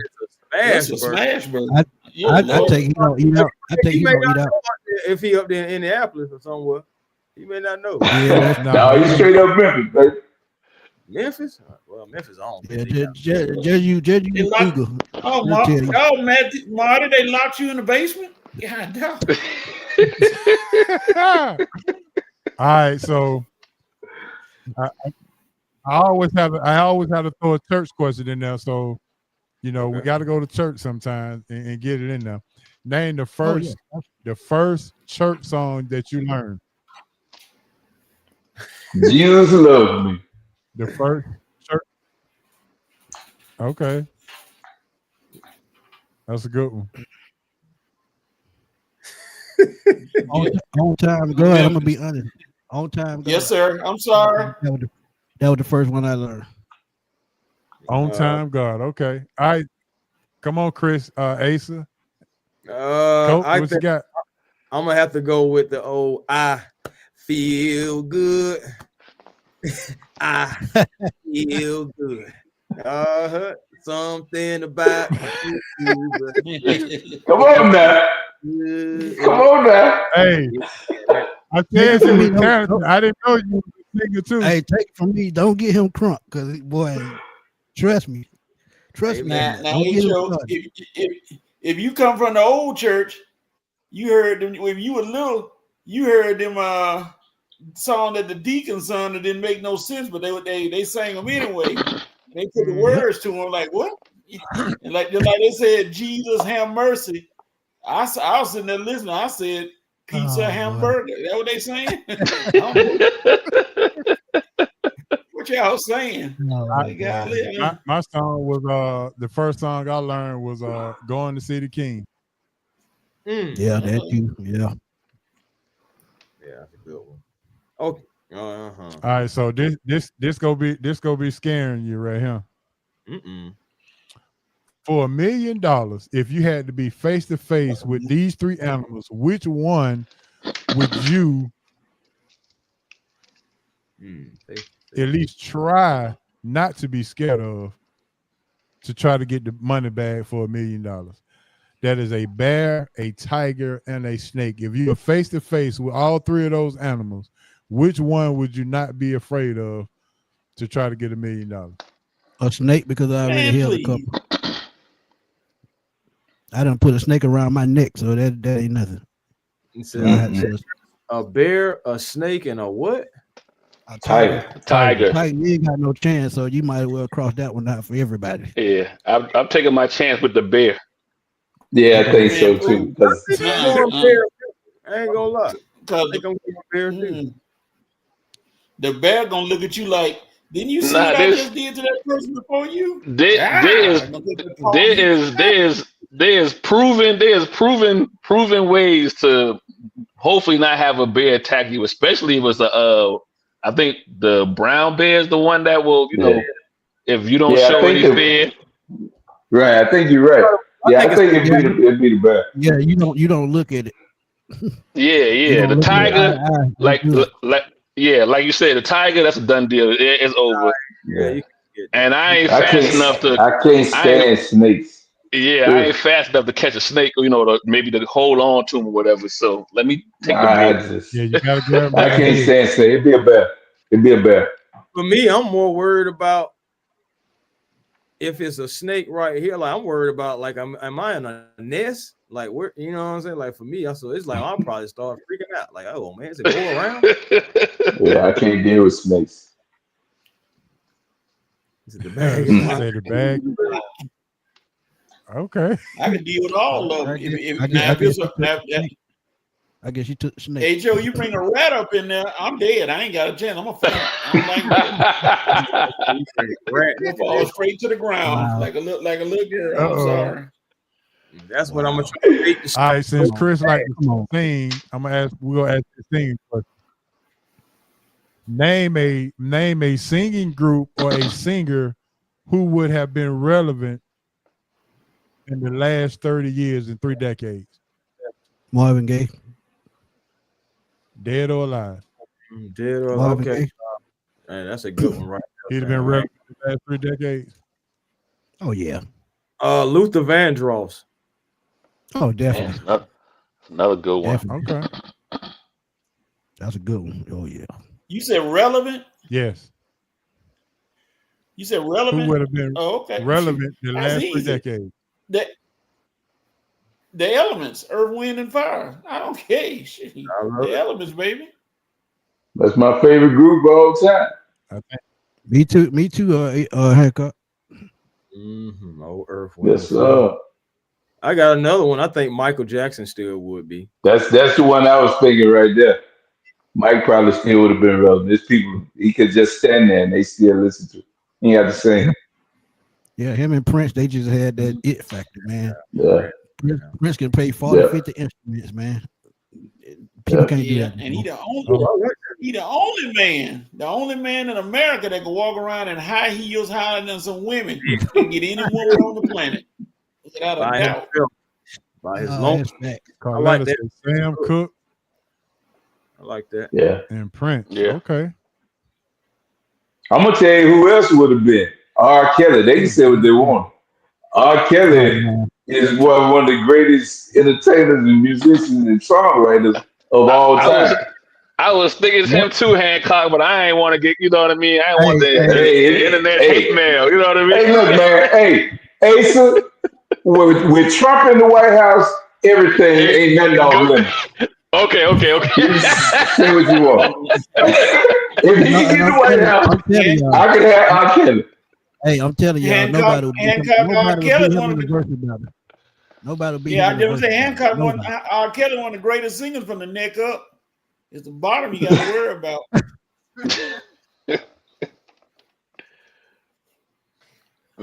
Y'all talking to some. I did have for the songwriters too. Babyface, R. Kelly. I was gonna say Stevie Wonder. Quincy Jones, R. Kelly, Babyface. and Neo. Give me two out of the four that can write a song for you. I'm gonna just give you one. I'm gonna just say R. Kelly because he could do his own choruses. He could do his own beats. He produced his own songs from the first one all the way to the last one. Yeah, I'm R. Kelly. I ain't gonna even lie, man. Yeah. What? I'm One of his. gonna go with Quincy. Because anytime you Quincy get bad everybody boy. never seen We Are the World, you a bad man. You can get all them acting people together to sing one song. Yeah, I don't think we realize how much Quincy dominated the 60s, 70s, all the TV themes in the 80s. All that's Quincy. Yeah. I saw Michael Jamal Warner died, and R. Kelly wrote a ballad in 30 minutes. So I'm just saying, if you listen to the song, you're like, man, he put this together. R. Kelly is ridiculous, man. He's ridiculous in time.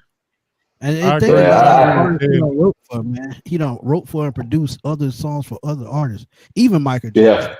Yeah. So I'm still going hard, man. Oh yeah. Yeah, I agree. There's a Babyface had wrote for some powerful songs for some folks. So yeah, he did too. I agree. Yeah, I'm gonna give you one that's old time that people don't realize. Smokey Robinson wrote a lot of stuff too, man. Get out my head, Hank. I want to say, hey Joe, you forgot about Smokey. You forgot Smokey on Midtown, or the Motown. Yeah. So did. Yep. Hey, and Lionel Richie. Don't leave Lionel. And Lionel as well. Yep. Yeah. What about Bill Ocean? I don't know if he wrote for anybody, but he did. He had some nice. All we know is Caribbean Queen. Yeah, you're right. Oh man. Yeah, man, we had fun tonight. We had to give Falcons some love, so we gave them all the love. I'm not sure if we fixed any problems, but maybe if they had us break down everything, maybe we need to send them the show and let them listen to what needs to be done. Nah, we got to just hope off the blank, move on the same way Hancock want Jerry Jones to move on. These owners are just old, man. These owners are just time has passed by them, but they got so much money. You know what I mean? So tied up into it. Yeah, I get it. But Jerry ain't going nowhere. You got trust the people you put in place, man. That's all I say. Exactly. All right, my last question for tonight. I'm an old school kid, and that's how we do it. But name a sitcom that you still remember the song to. Your favorite sitcom theme song that you still remember the song to. Oh, Family Matters.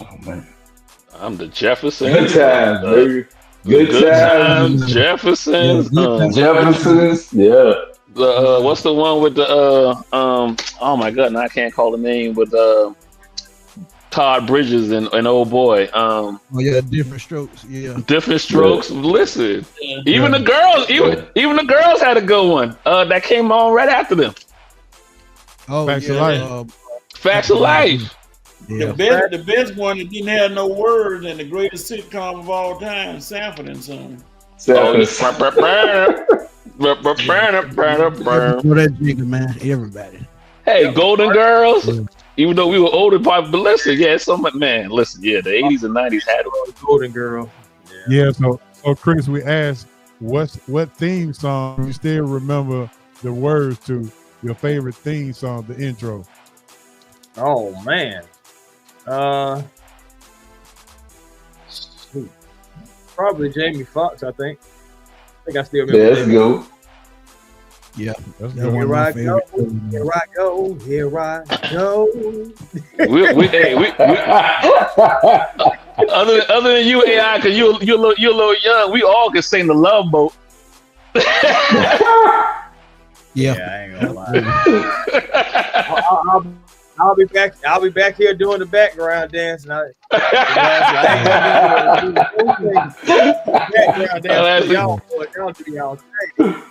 Yeah, I'm gonna pull one out the hat. Green Acres. Ooh. Oh man, Oh man. Yeah, I watched those reruns.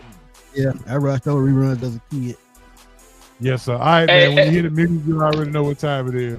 It's time to get up out of here, man. Thanks for everybody tuning in. Thanks for everybody who joined the show. Thanks, Smitty. Thanks, A1 Forever. Chris Tip Moore. Hancock done came back in the building. Coach Asa, I can't thank you guys enough.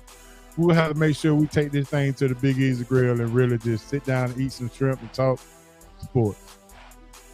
Yes, sir. So, Coach, go ahead and tell them how the red beans are rice. Yeah.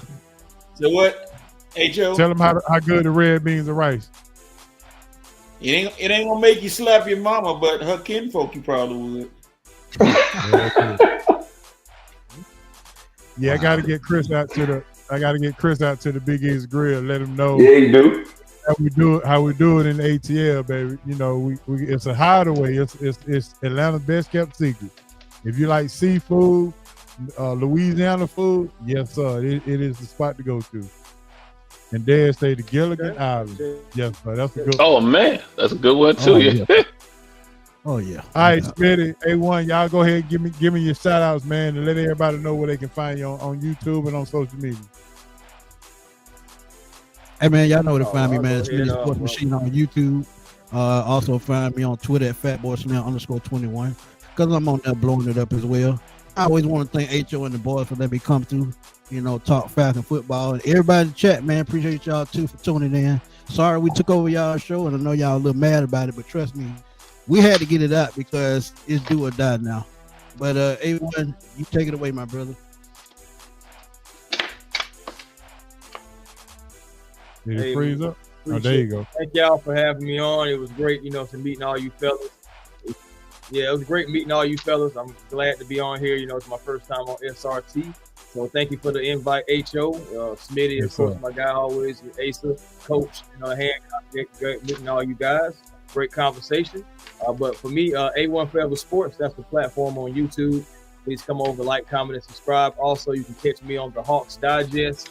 NBA season is right around the corner. We have teams to be optimistic about when it comes to the Atlanta Hawks. So we'll see what happens there. Also, Twitter, A1 Forever, Instagram, A1 Forever, and the real A1 Forever on TikTok. Thank y'all for having me again. All right, A1, real quick. They done traded Kobe Buffin, and now the rumor has it that they may be reaching out to Russell Westbrook. Good move, bad move, false rumors, or what we got? I'm gonna have to go with false rumor only because I feel like Russ is gonna want more control, more minutes. I mean, that was the problem in Denver, saying they wanted him to come off the bench a little more, but he ended up starting. So I honestly think that's going to be the problem. So, hey, man, young guys, there's going to be another youth movement in Atlanta, and it's going to be the Atlanta Hawks. I don't think they're going to go get another veteran guy like that. Yep. Porzingis going to be the oldest thing smoking. Happy birthday to Trae Young as well. Right. All right, Asa. Let's go. Hey man, always shout out to SRT, UHO coach. Always enjoy. Hancock, where you been at, baby? Trying to get back in the groove, baby. Trying to get back. Smitty is always good. A1, good to meet you, brother. SRT family, always good. You know how to find me. DNA Sports Talk on all social media. Shout out to our fan group and the other half of DNA Sports Dawn, the D and DNA. There you go. All right, Coach, what you got? Shout out to Hope from Bankhead. Asa Brown, who's in DNA Sports, where the DN stands for. DNA stands for This Negro's Attractive.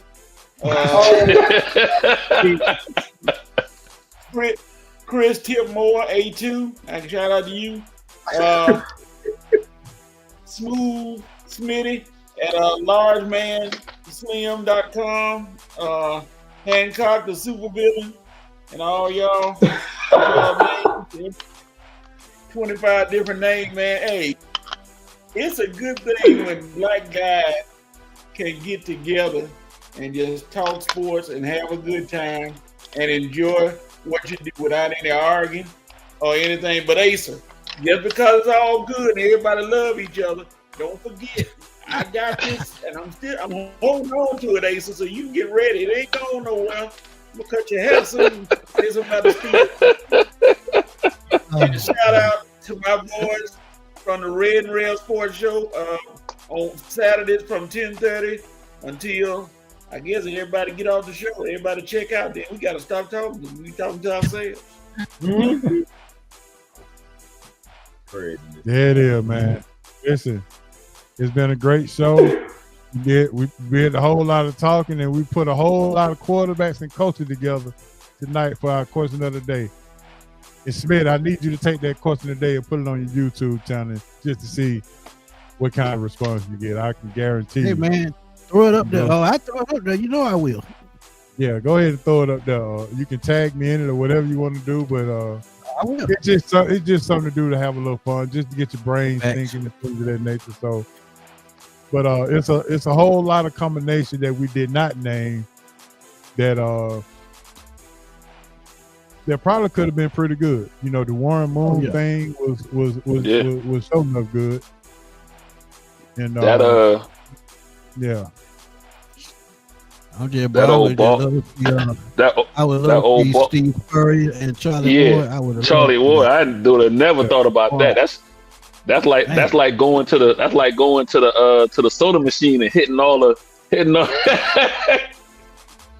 flavors.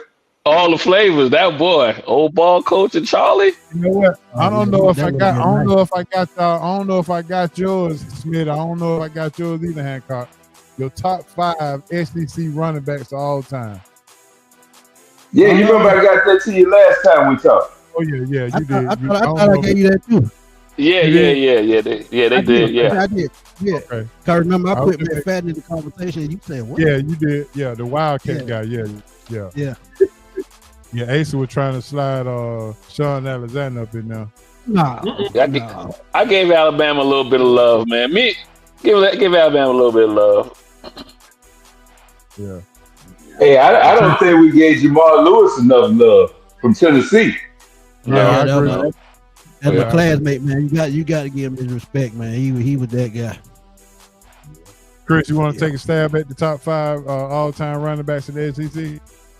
Of the SEC? Oh Lord, I absolutely do not. I ain't gonna lie. I'll pick my battles. I ain't picking that one. Okay, I understand that, but I think Bo Herschel and George Rogers was the top 3. Unanimous top 3. Everybody, unanimous. Everybody had them 3. Yeah. Let me see. We still in the chat. The chat is still jumping. They did all right. I gave Sean Alexander some love, Hancock, because I think he popped in the NFL when nobody thought he was going to pop. He carried Seattle for them years he was there. He did. He really did. He did. What's up, That's my sister, man. That's our sister. That's me and A1 sister. That's what's up. What's happening? Shout out to her. All right, man. SRT. Yes, sir. Y'all continue to follow SRT Sports Roundtable. Make sure you follow us on YouTube, like and share, and make sure you hit that notification bell when you do. And hey Joe, I ain't related to her. Hey, how you doing? Shoot it, coach. Shoot it. You only miss the shots you don't take, coach. Shoot it. Wow. That's it. all right, man. With that being said, it's your main man H.O. from Bankhead, R.I.P. Mons and Pop, and R.I.P. BC.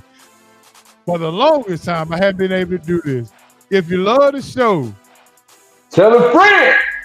And if you did not, come back and see us again next week, baby.